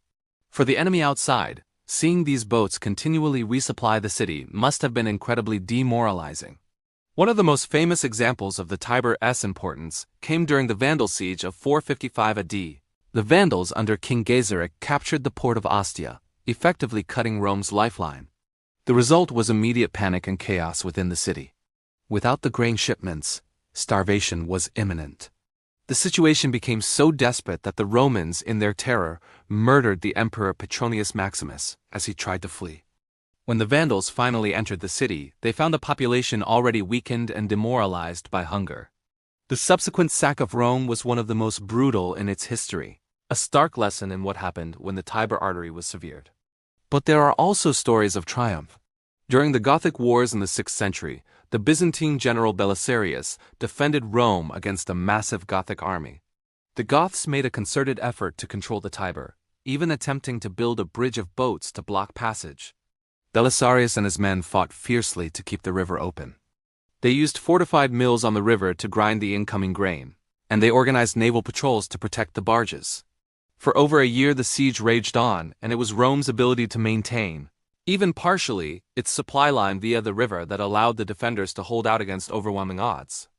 The Goths, suffering from disease and their own supply problems, were eventually forced to lift the siege. Rome had survived, thanks again to its river. The Tiber wasn't just a conduit for food. It was a strategic and psychological anchor. The river's banks were heavily fortified. Towers, walls, and military outposts lined its path from Ostia to Rome. The river itself served as a defensive barrier, a massive moat on one side of the city. Control of the river's bridges was a major strategic objective in any conflict around Rome. Even the infrastructure of the city was built around this lifeline. Massive warehouses, the *Coria*, were clustered near the riverbank in an area called the Emporium. This was the logistical heart of Rome, where grain was stored, inventoried, and prepared for distribution to the populace through the famous grain dole, the *Cura Annone*. This system was more than just welfare. It was a tool of statecraft. By guaranteeing a supply of bread, Roman emperors maintained public order and secured the loyalty of the masses, a task made possible only by the constant flow of goods up the Tiber. So when we look at the grand monuments of Rome, the Colosseum, the forums, the aqueducts, we should also remember the muddy, flowing waters of the Tiber. It was this river that nourished the city, that sustained it through its most desperate trials, and allowed it to endure sieges that would have doomed any other metropolis. It was the city's unsung hero, a constant, flowing reminder that even when surrounded by enemies, Rome was never truly alone as long as it was connected to the sea. The legions won the battles, but it was the Tiber that often won the wars. Thanks for watching. If you found this look into Rome's history interesting, please give this video a like and subscribe to our channel for more stories from the ancient world. See you next time. Welcome back to our journey through ancient Rome. Today we're diving deep into one of the most incredible, yet often overlooked, feats of Roman ingenuity, the taming of the Tiber River. We all know about the Colosseum and the aqueducts, but the engineering that controlled the very river Rome was built upon is a story of survival, ambition, and sheer brilliance. Before Rome was an empire, it was a settlement on the banks of a wild and unpredictable river. The Tiber was the city's lifeblood, providing water for drinking, agriculture, and transport, but it was also a destructive force. Nearly every year its floodwaters would surge, swamping the low-lying areas of the city, destroying homes, ruining food supplies, and spreading disease. The Forum Romanum, the future heart of the empire, was originally a marshy, uninhabitable floodplain. For Rome to grow, for it to even survive, the Romans had to do something no one had ever done on this scale before. They had to engineer the river itself. This wasn't just about building a few walls. This was the first major urban engineering project in Roman history, a multi-generational effort to fundamentally reshape their environment. So, How did they do it? Their approach was a three-pronged attack: dikes, embankments, and drainage canals. Let's start with the most direct defense: dikes and embankments. The Romans began constructing massive retaining walls along the river's edge. Think about the scale of this. These weren't just simple earthen mounds. They built solid stone walls, known as muraglioni, stretching for miles along the Tiber. The goal was to raise the riverbanks, creating a physical barrier to hold back the floodwaters. These walls had to be incredibly strong to withstand the immense pressure of a raging river. The construction involved driving deep foundations into the riverbed and using robust materials like travertine, stone, and volcanic pozzolana cement, the famous Roman concrete that could even set underwater. Imagine the labor involved. Thousands of workers quarrying stone, transporting it to the city, and meticulously constructing these barriers, all while the river remained a constant threat. One of the most significant early projects was the embankment of the Campus Martis, the Field of Mars. This vast, flat area was crucial for military training and public gatherings, but it was also extremely prone to flooding. By building up its banks, the Romans reclaimed this valuable land for the city's use, transforming it into a hub of public life with temples, theaters, and baths. But walls alone weren't enough. Water is relentless. It finds a way. The Romans knew that simply blocking the river could cause water to pool behind the walls or find weak spots. They needed to manage the water that did get through, as well as the groundwater that was already there. This is where their genius for drainage came into play. The most famous example, and one of the earliest, is the Cloaca Maxima, or the greatest sewer. This incredible piece of infrastructure started as an open-air canal, dug in the 6th century BC. Its primary purpose was to drain the marshy ground of the low-lying valleys between Rome's hills, particularly the area that would become the Romang Forum. Before the Cloaca Maxima, the Forum was a soggy, disease-ridden swamp. By channeling the runoff and groundwater into this main canal and directing it into the Tiber, the Romans transformed an unusable bog into the political, social, and commercial center of their world. Over centuries, the Cloaca Maxima evolved. It was eventually covered, turning it into a vast underground tunnel, large enough in some places for a wagon to drive through. It became the backbone of the city's drainage system, collecting waste and rainwater from a network of smaller drains and flushing it into the river. It was so well engineered that parts of it are still in use today, over 2,500 years later. That's a testament to the foresight and skill of its builders. So you have the embankments holding the river back, and the drainage canals managing the water on the ground. But the Romans took it a step further. They understood the river system as a whole. They didn't just work within the city limits. They went upstream. They engaged in river dredging to remove silt and debris that could raise the riverbed and increase flood risk. They also straightened sharp bends in the river's course. By creating a more direct path for the water, they increased its velocity, allowing it to flow more quickly out to sea and reducing the chance of it backing up and overflowing within the city. This comprehensive approach, walls for defense, canals for drainage, and river management for flow control, was revolutionary. It was a holistic system, where each part supported the others. The Romans weren't just reacting to floods. They were proactively engineering their environment to prevent them.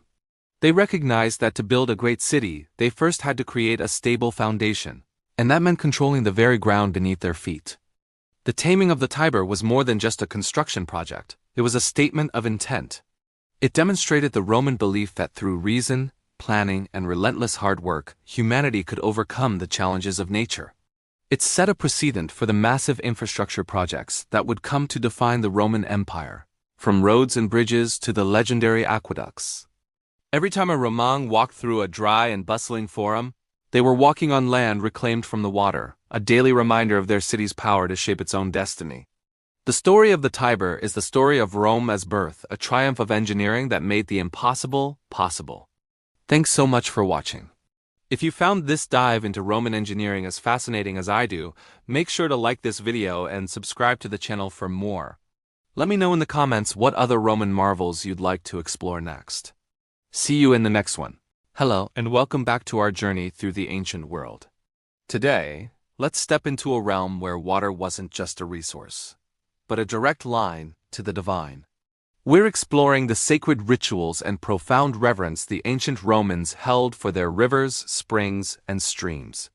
So, find a quiet spot, and let's immerse ourselves in the spiritual currents of Rome. In the Roman mind, every drop of running water pulsed with a sacred life force. It wasn't just H2O. It was a living entity, a gift from the gods that cleansed, healed, and connected the mortal world to the heavens. Imagine standing by the banks of the Tiber River in ancient Rome. The city hums with life behind you. But here, at the water's edge, a sense of peace and profound respect fills the air. The river wasn't merely a landmark.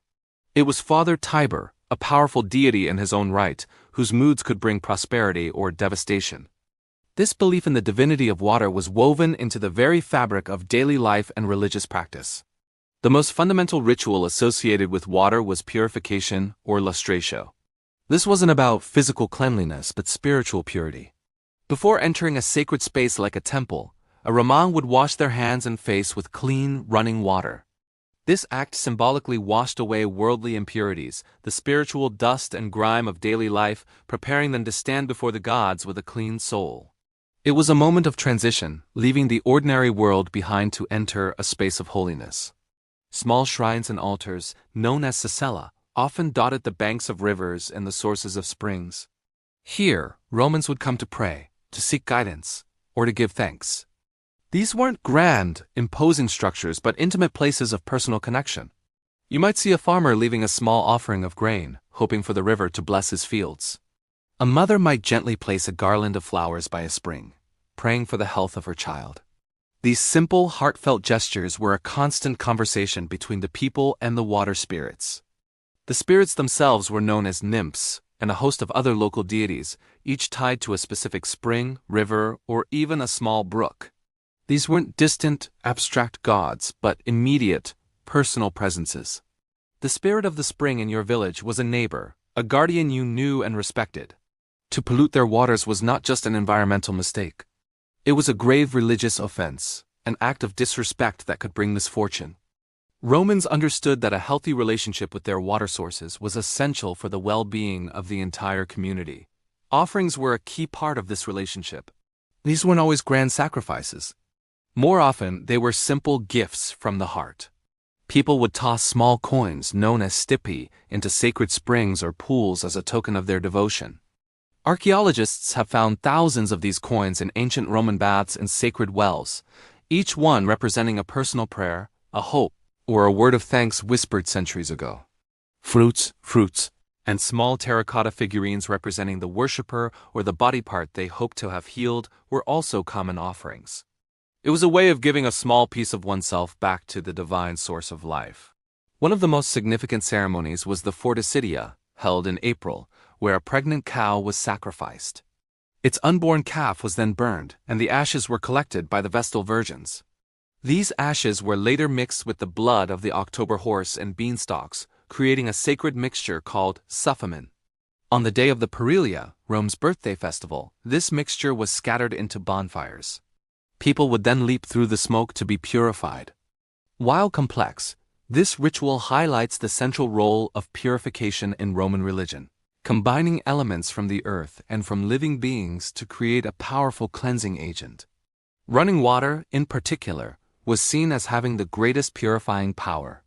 Its constant movement symbolized life, renewal, and the washing away of all that was stagnant or corrupt. It couldn't hold on to impurity. It carried it away, leaving purity in its wake. This is why rites of purification for the army, for a city, or for an individual often required the use of water drawn from a flowing river or a living spring. The water had to be alive, filled with that divine energy, or numen. Let's travel beyond Rome, to the far-flung provinces of the empire. In places like Bath, in modern-day England, the Romans found a natural hot spring that the local Celtic people already revered. The Romans didn't suppress this belief. They embraced it. They identified the local deity Solis with their own goddess of wisdom, Minerva. They built a magnificent temple and bath complex around the spring, creating a fusion of cultures centered on the sacred healing waters. Pilgrims traveled from all over the empire to seek cures at Aquae Solis, leaving behind inscribed curses on lead tablets, asking the goddess to bring justice to those who had wronged them. They would toss these tablets into the sacred spring, entrusting their grievances to the goddess. These sacred waters were also places of prophecy and divination. At some sacred springs, priests or priestesses would interpret the ripples on the water's surface, the way offerings sank or floated, or the patterns formed by tossed dice to discern the will of the gods. The water was a medium, a mirror reflecting divine knowledge back to the mortal world. To drink from a sacred spring was to imbibe a measure of its divine wisdom, to connect with the spirit that resided within. The role of water in funerals was also deeply significant. After a death, the household was considered to be spiritually contaminated. A vessel of water was placed outside the door, taken from a source unconnected to the house. Those who visited to pay their respects would sprinkle themselves with this water upon leaving, cleansing themselves of the funereal pollution before re-entering the world of the living. This ritual created a clear boundary between the realm of the dead and the community of the living, with water acting as the sacred barrier. So as we can see, water in the Roman world was a powerful, multifaceted symbol. It was the great purifier, cleansing body and soul. It was a source of healing, tended by benevolent spirits. It was a medium for communicating with the gods, for seeking justice and divining the future. And it was a living entity, a divine presence that demanded respect and gratitude. The ancient Romans understood that their lives, their city, and their empire were utterly dependent on the sacred flow of water. This reverence wasn't just a religious belief. It was a fundamental truth that shaped their relationship with the natural world. It's a perspective that feels both ancient and incredibly modern, reminding us of the precious, life-giving nature of the waters we so often take for granted today. Thank you for joining me on this reflective journey. If you found this exploration of sacred waters calming and insightful, please give this video a like and subscribe for more deep dives into the ancient past. We'd love to hear your thoughts in the comments below. Until next time, stay curious. Hello and welcome back to our deep dive into the heart of ancient Rome. Today we're navigating the waters of the Tiber River, but not just as a geographical feature. We're exploring it as the original cultural highway, the lifeblood that made Rome a melting pot of civilizations long before it was an empire. Forget the legions and the conquests for a moment, and picture a bustling river, alive with ships and barges from distant lands. This is Chapter 17, the Tiber as a cultural highway. Most people think of Rome's multiculturalism as a result of its vast empire, a consequence of conquering foreign peoples. But what if I told you that the story starts much, much earlier? The truth is, Rome's identity as a global city was forged on the banks of the Tiber. From its very foundation, the river was more than just a source of water or a defensive barrier. It was a conduit, a dynamic channel through which the ancient world flowed directly into the city's heart. Ideas, technologies, languages, and beliefs all traveled upstream, carried on the currents along with pottery and grain. Let's start at the beginning. The very location of Rome is no accident. Situated about 15 miles from the sea, at the first convenient crossing point on the Tiber, it was perfectly positioned to control trade moving both inland and out to the Mediterranean. Early settlements on the Palatine and Capitoline Hills overlooked this strategic artery. The river provided access to the salt flats at its mouth, the salinae, which were a source of immense wealth in the ancient world. Salt was the oil of its day, essential for preserving food and a valuable trade commodity. Control the salt, and you control a significant economic resource. The ancient road, the Via Salaria or Salt Road, is a testament to this, leading from Rome up the Tiber Valley into the heart of Italy. So from its earliest days, Rome was a trade hub, but what was being traded? Of course, there were tangible goods. Etruscan pottery from the north, Greek fine wares from the south, and exotic materials from even further afield. Imagine a Roman market in the 7th century BC. You wouldn't just hear Latin, you'd hear Etruscan, various Italic dialects, and the Greek of traders from Cumae and other colonies. This linguistic diversity wasn't a later imperial phenomenon. It was baked into the city's DNA from the start. Each ship that docked at the early river port, the Portus Tiberinus, didn't just unload its cargo. It unloaded its culture. Sailors and merchants brought their stories, their gods, and their customs. For example, the Greek hero Hercules was worshipped in Rome from a very early period, associated with commerce and travelers. The Era Maxima, his oldest altar, was located right in the Forum Boarium, the cattle market near the Tiber, the very center of this commercial activity. This wasn't a case of Rome conquering Greece and adopting its gods. This was a cultural exchange, a natural adoption of a deity who made sense to a community of merchants and traders. Similarly, the cult of Castor and Pollux, the twin gods who protected sailors, found an early home in Rome, another nod to the city's reliance on river and sea travel. This flow of ideas wasn't a one-way street. As Rome grew in power, it projected its own influence back down the river. But its initial character was one of absorption and adaptation. The Romans were masters of taking what worked from other cultures and making it their own. Their alphabet came from the Etruscans, who had adapted it from the Greeks. Their early architectural techniques, like the use of the arch, were heavily influenced by their Etruscan neighbors. This wasn't a sign of weakness. It was a sign of a pragmatic and open-minded culture, one that was constantly learning and evolving thanks to its connection to the wider world via the Tiber. As Rome expanded its influence across Italy, the Tiber's role as a cultural highway only intensified. Goods from all over the peninsula were funneled down to the city. Timber from the Apennine forests, wine from Campania, grain from the fertile plains all found their way to the bustling markets of Rome. With these goods came people. Artisans, laborers, entrepreneurs, and refugees were all drawn to the opportunities the growing city offered. This constant influx of new people, new skills, and new perspectives kept Roman society dynamic and prevented it from becoming stagnant. The city became a magnet, and the Tiber was the primary force of that attraction. The river itself shaped the city's urban landscape. The area near the river, the Forum Boarium and the Velabrum, was the commercial and social heart of early Rome.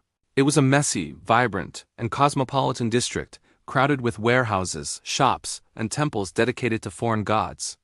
It was a place where a senator might rub shoulders with a Phoenician sailor or an Etruscan artisan. This daily interaction between different cultures was the engine of Rome's early growth. It fostered innovation and created a uniquely Roman identity that was, paradoxically, built from a multitude of non-Roman parts. So, when we think of Roman expansion, we shouldn't just picture legions marching out. We should also picture a steady stream of barges and ships sailing in. Before Rome projected its power outwards, it drew the world inwards. The river was the city's first and most important connection to the outside world, a channel that brought not just wealth, but the very ideas and people that would define what it meant to be Romang. The multiculturalism of the Roman Empire wasn't a sudden development.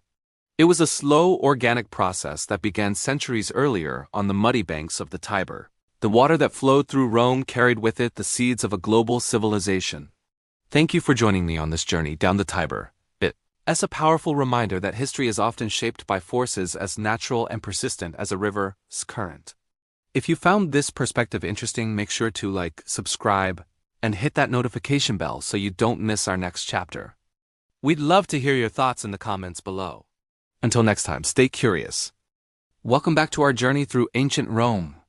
Today we're diving deep into Chapter 18, the Tiber's role in Rome's urban expansion. We often think of emperors, legions, and grand monuments when we picture Rome, but what if I told you that the city's true architect was a river? That's right, the Tiber wasn't just a body of water. It was the lifeblood and the master blueprint for one of the greatest cities in history. Imagine the early days of Rome, a small settlement on 7 hills. How does it grow from a cluster of huts into a sprawling metropolis? The answer flows with the current of the Tiber. As the population swelled, the city didn't just expand randomly. It followed the river. The Tiber dictated where the first major arteries of commerce and life would be established. It was the natural highway, the main street of ancient Rome long before the Appian Way was even conceived. Think about it logically. For a city to thrive, it needs resources. Food, building materials, and goods from distant lands all had to come from somewhere. The most efficient way to transport heavy, bulky items back then? By water. The Tiber was Rome's direct connection to the port of Ostia, and through it, to the entire Mediterranean world. Ships laden with grain from Egypt, marble from Greece, and wine from Gaul would sail up the river, bringing the empire's wealth directly into the heart of the city. This constant flow of goods required a massive infrastructure project along the riverbanks, and that's exactly what happened. The banks of the Tiber transformed into a bustling, dynamic commercial zone. Picture long lines of warehouses, known as horia, stretching for miles. These weren't just simple sheds. They were sophisticated, multi-story structures designed to store everything from grain and olive oil to precious metals and spices. The Monte Testaccio, an artificial hill in Rome made almost entirely of broken olive oil amphorae, stands today as a staggering testament to the sheer volume of trade that the Tiber facilitated. Each shard tells a story of a shipment that arrived via the river. To manage this incredible influx of goods, specialized areas developed. The Emporium was the great commercial river port of Rome, a beehive of activity. Here, cranes powered by human treadmills would lift heavy cargo from the ships. Scribes would meticulously record every item, and merchants would haggle over prices. It was the Wall Street and the Port Authority of its day, all rolled into one, and it was entirely dependent on the river. But the Tiber's influence wasn't just commercial. It was also social and structural. As the city grew on both sides of the river, connecting these two halves became crucial. This led to one of Rome's most enduring engineering legacies, its bridges. The Pons Sublicius, the first bridge across the Tiber, was said to be built entirely of wood, so it could be quickly dismantled in case of an attack. Later, magnificent stone bridges like the Pons Fabricius, which is still standing and in use today, and the Pons Aemilius were constructed. These weren't just functional crossings. They were symbols of Rome's power and its mastery over nature. They stitched the city together, allowing people, soldiers, and goods to move freely, turning the river from a barrier into a central spine. The river also shaped the lives of ordinary Romans. Fishermen cast their nets for the day's catch. Fullers and dyers, whose work required vast amounts of water, set up their workshops along the banks. The river was a place of work, a source of livelihood for thousands. However, this close relationship wasn't always peaceful. The Tiber was notoriously prone to flooding. Devastating floods could wipe out entire neighborhoods, destroy warehouses, and cause widespread chaos.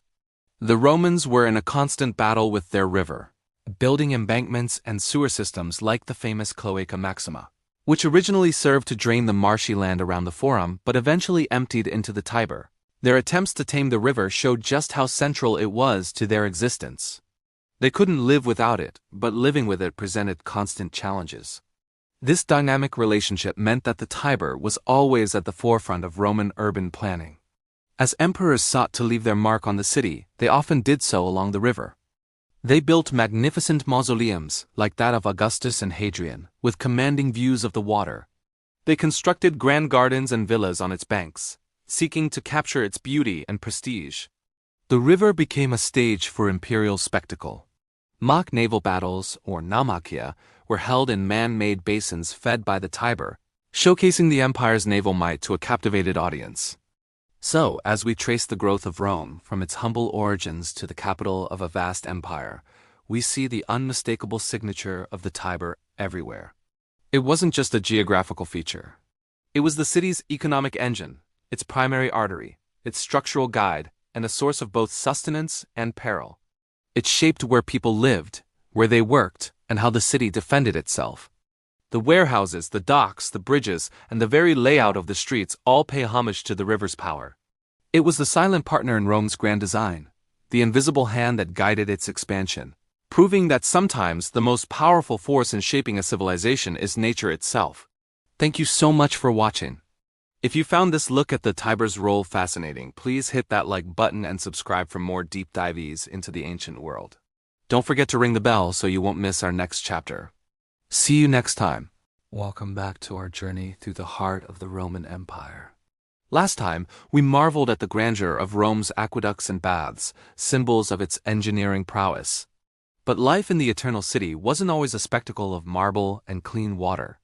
Today we're diving into the muck and mire, exploring the gritty reality of Rome's greatest challenges: relentless floods, suffocating silt, and the crushing pressure of 1 million people crammed together.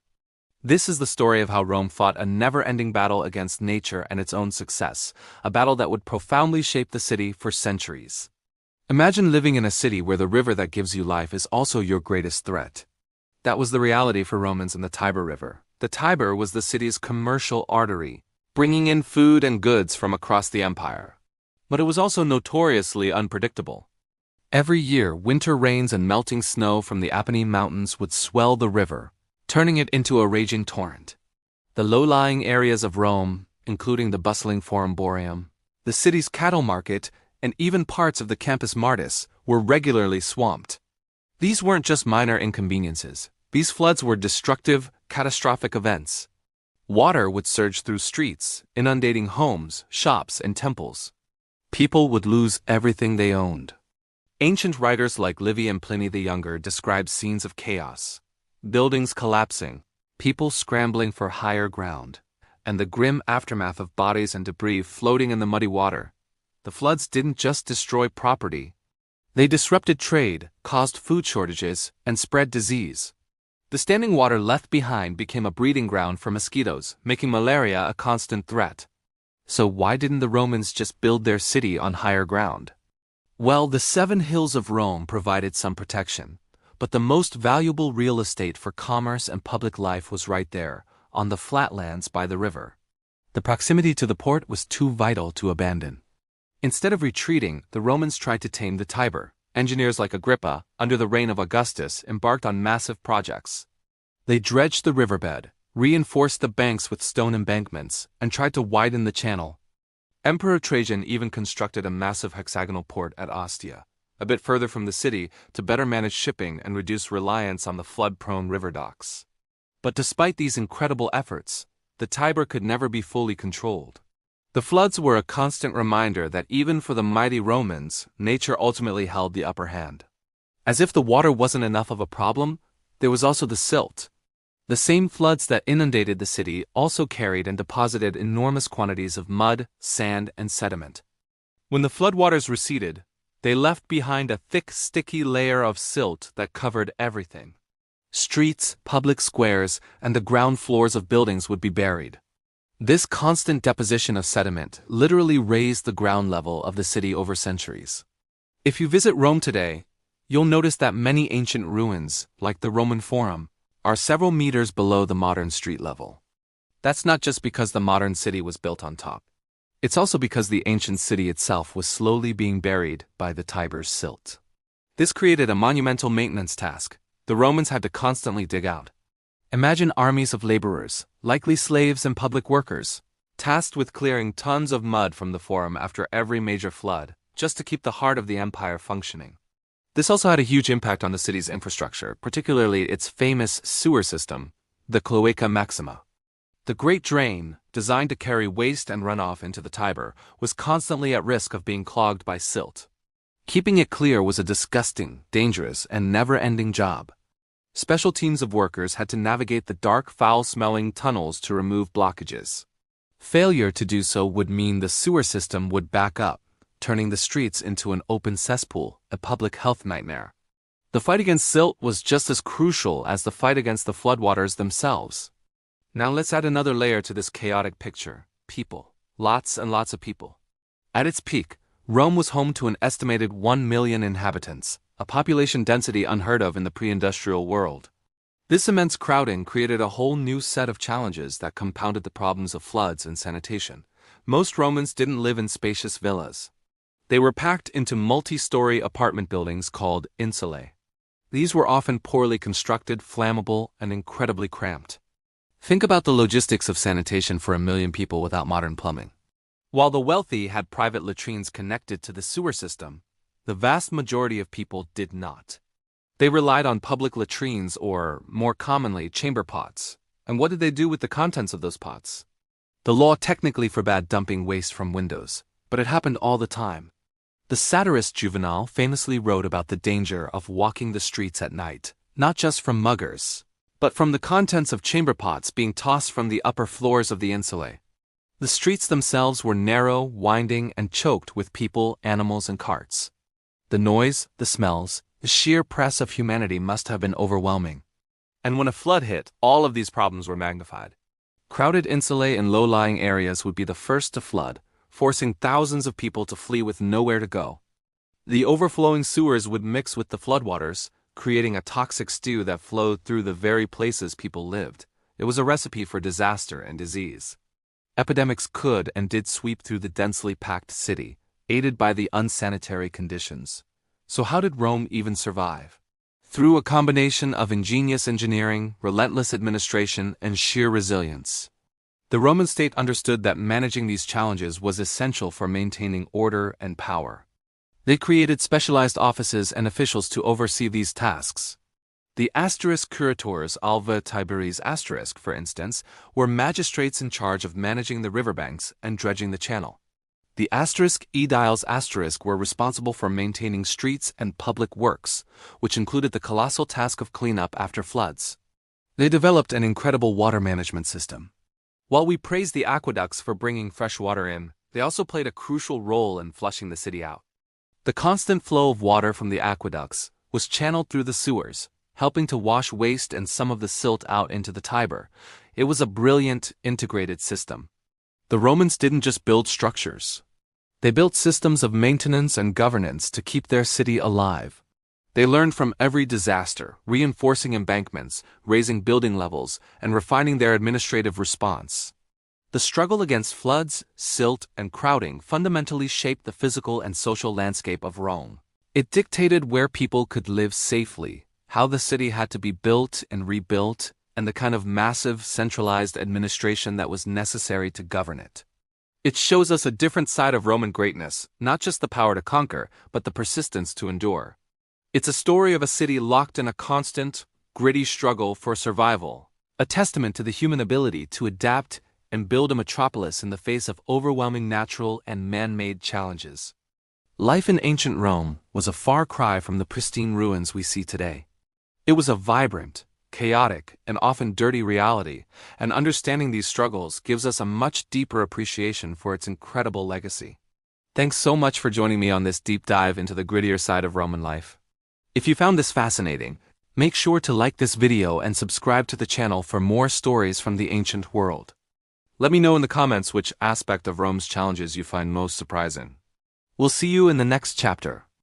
So we arrive at the end of our journey here at the banks of the Tiber. We've traced its course through history, from its humble source in the Apennine Mountains to its grand entry into the Tyrrhenian Sea.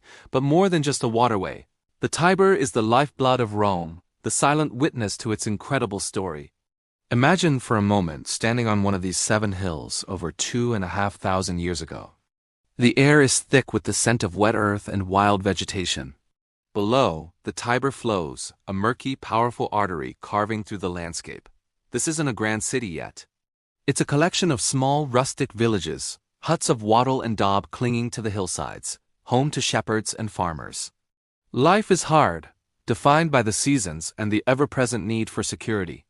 From this vantage point, the river is everything. It's a source of fresh water for drinking, for livestock, and for irrigating the small plots of land where the first Romans grow their grain. It's a natural defense. It's wide, often unpredictable currents creating a formidable barrier against would-be attackers from the north. The hills provide the high ground, but the river provides the moat. It's this unique combination of geography that makes this spot, this cluster of hills by a bend in the river, so uniquely suited for what is to come. According to legend, it was on these very waters that a basket carrying 2 twin infants, Romulus and Remus, washed ashore. Saved and suckled by a she-wolf, these mythological founders were nurtured by the river's providence before they laid the first foundations of their city. It's a powerful origin story, one that intrinsically ties the destiny of Rome to the Tiber. The river isn't just a feature of the city. It's its parent, its protector, its very reason for being. As the small settlement grows, so does its relationship with the river. The early Romans learned to master its moods. They build their first bridge, the Pons Sublicius, a wooden structure that represents a monumental leap forward. It's not just a way to get to the other side. It's a statement. It connects the city, allowing trade and movement, transforming the river from a barrier into a conduit. This bridge becomes a strategic asset, a symbol of Roman ingenuity and their growing control over the natural world. And with control comes commerce. The Tiber's mouth at the port of Ostia becomes Rome's gateway to the world. Salt, a precious commodity harvested from the salt flats near the sea, is one of the first major goods to travel up the river. The ancient road, the Via Salaria, or the Salt Road, follows the river's path, cementing its role as a commercial highway. Soon, it's not just salt. It's grain from Sicily and Egypt, wine from Gaul, olive oil from Spain, marble from Greece, and exotic goods from the farthest reaches of the known world. Barges, heavy with the wealth of continents, are pulled upstream by teams of oxen or men trudging along the towpaths. The river becomes a bustling, crowded thoroughfare. The sights and sounds of the riverbank would have been a sensory overload. The shouting of sailors, the creaking of ropes, the lowing of cattle, the smells of spices, fish, and damp earth all mingling in the air. The Tiber is now feeding not just a city, but an appetite. An imperial appetite. This constant flow of goods is what allows Rome to swell in size and population. By the height of the empire, Rome is home to over 1 million people, a metropolis unlike anything the world has ever seen. Such a massive population could never have sustained itself on local agriculture alone. It is the Tiber and the vast shipping network it anchors that makes this urban miracle possible. It is the river that feeds the masses, preventing the starvation and unrest that could have toppled the city from within. The river also shapes the city's very structure. Along its banks, massive warehouses, the Horia, are built to store the endless stream of goods. Great markets, like the Forum Boreum, the ancient cattle market, spring up near the port. Temples are built to honor river gods and gods of commerce. The city's sewer system, the revolutionary Cloaca Maxima, originally a channel to drain the marshy lowlands between the hills, empties into the Tiber, carrying the city's waste away. The river gives life, and it also cleanses, a duality that defines its relationship with Rome. But the Tiber is not always a benevolent partner. Its floods are legendary and terrifying. Periodically, the river would swell with rain and melting snow, bursting its banks and inundating the low-lying areas of the city. Homes would be washed away, lives lost, and the commercial heart of the city brought to a standstill. The Romans were in a constant battle with their river, building embankments, dredging channels, trying to tame its wild spirit. This struggle, this respect for the river's raw power, is also part of Rome's story. It's a reminder that for all their engineering prowess, they were still subject to the forces of nature. As we look at the river today, it's much calmer, its banks constrained by high stone walls built in the 19th century. The barges laden with grain are gone, replaced by tour boats gliding under its many beautiful bridges. But the legacy is still here. It's in the ancient ruins of Ostia Antica, where you can still walk the streets of Rome's port. It's in the shape of the city itself, curving and bending with the river's flow. It's in the very name of the neighborhood across the river, Trastevere, which literally means across the Tiber. From a cluster of hilltop huts to the heart of a global empire, Rome's journey is one of ambition, innovation, and conquest. But beneath it all, flowing silently and steadily, is the Tiber. It was the cradle of its birth, the engine of its growth, and the artery that pumped life into its imperial heart. It carried the myths of its foundation, the goods of its provinces, and the waste of its citizens. The river that built Rome did more than just cut a path through the Italian peninsula. It carved a path for history itself. It shows us how a single element of geography, a single river, can shape the destiny of a people and, in turn, the destiny of the world. Thank you for joining us on this journey through time. The story of Rome is vast and endless, but we hope this look at its foundational river has given you a new perspective on the Eternal City. If you enjoyed this series, please like, subscribe, and join us for our next historical exploration. Thanks for watching.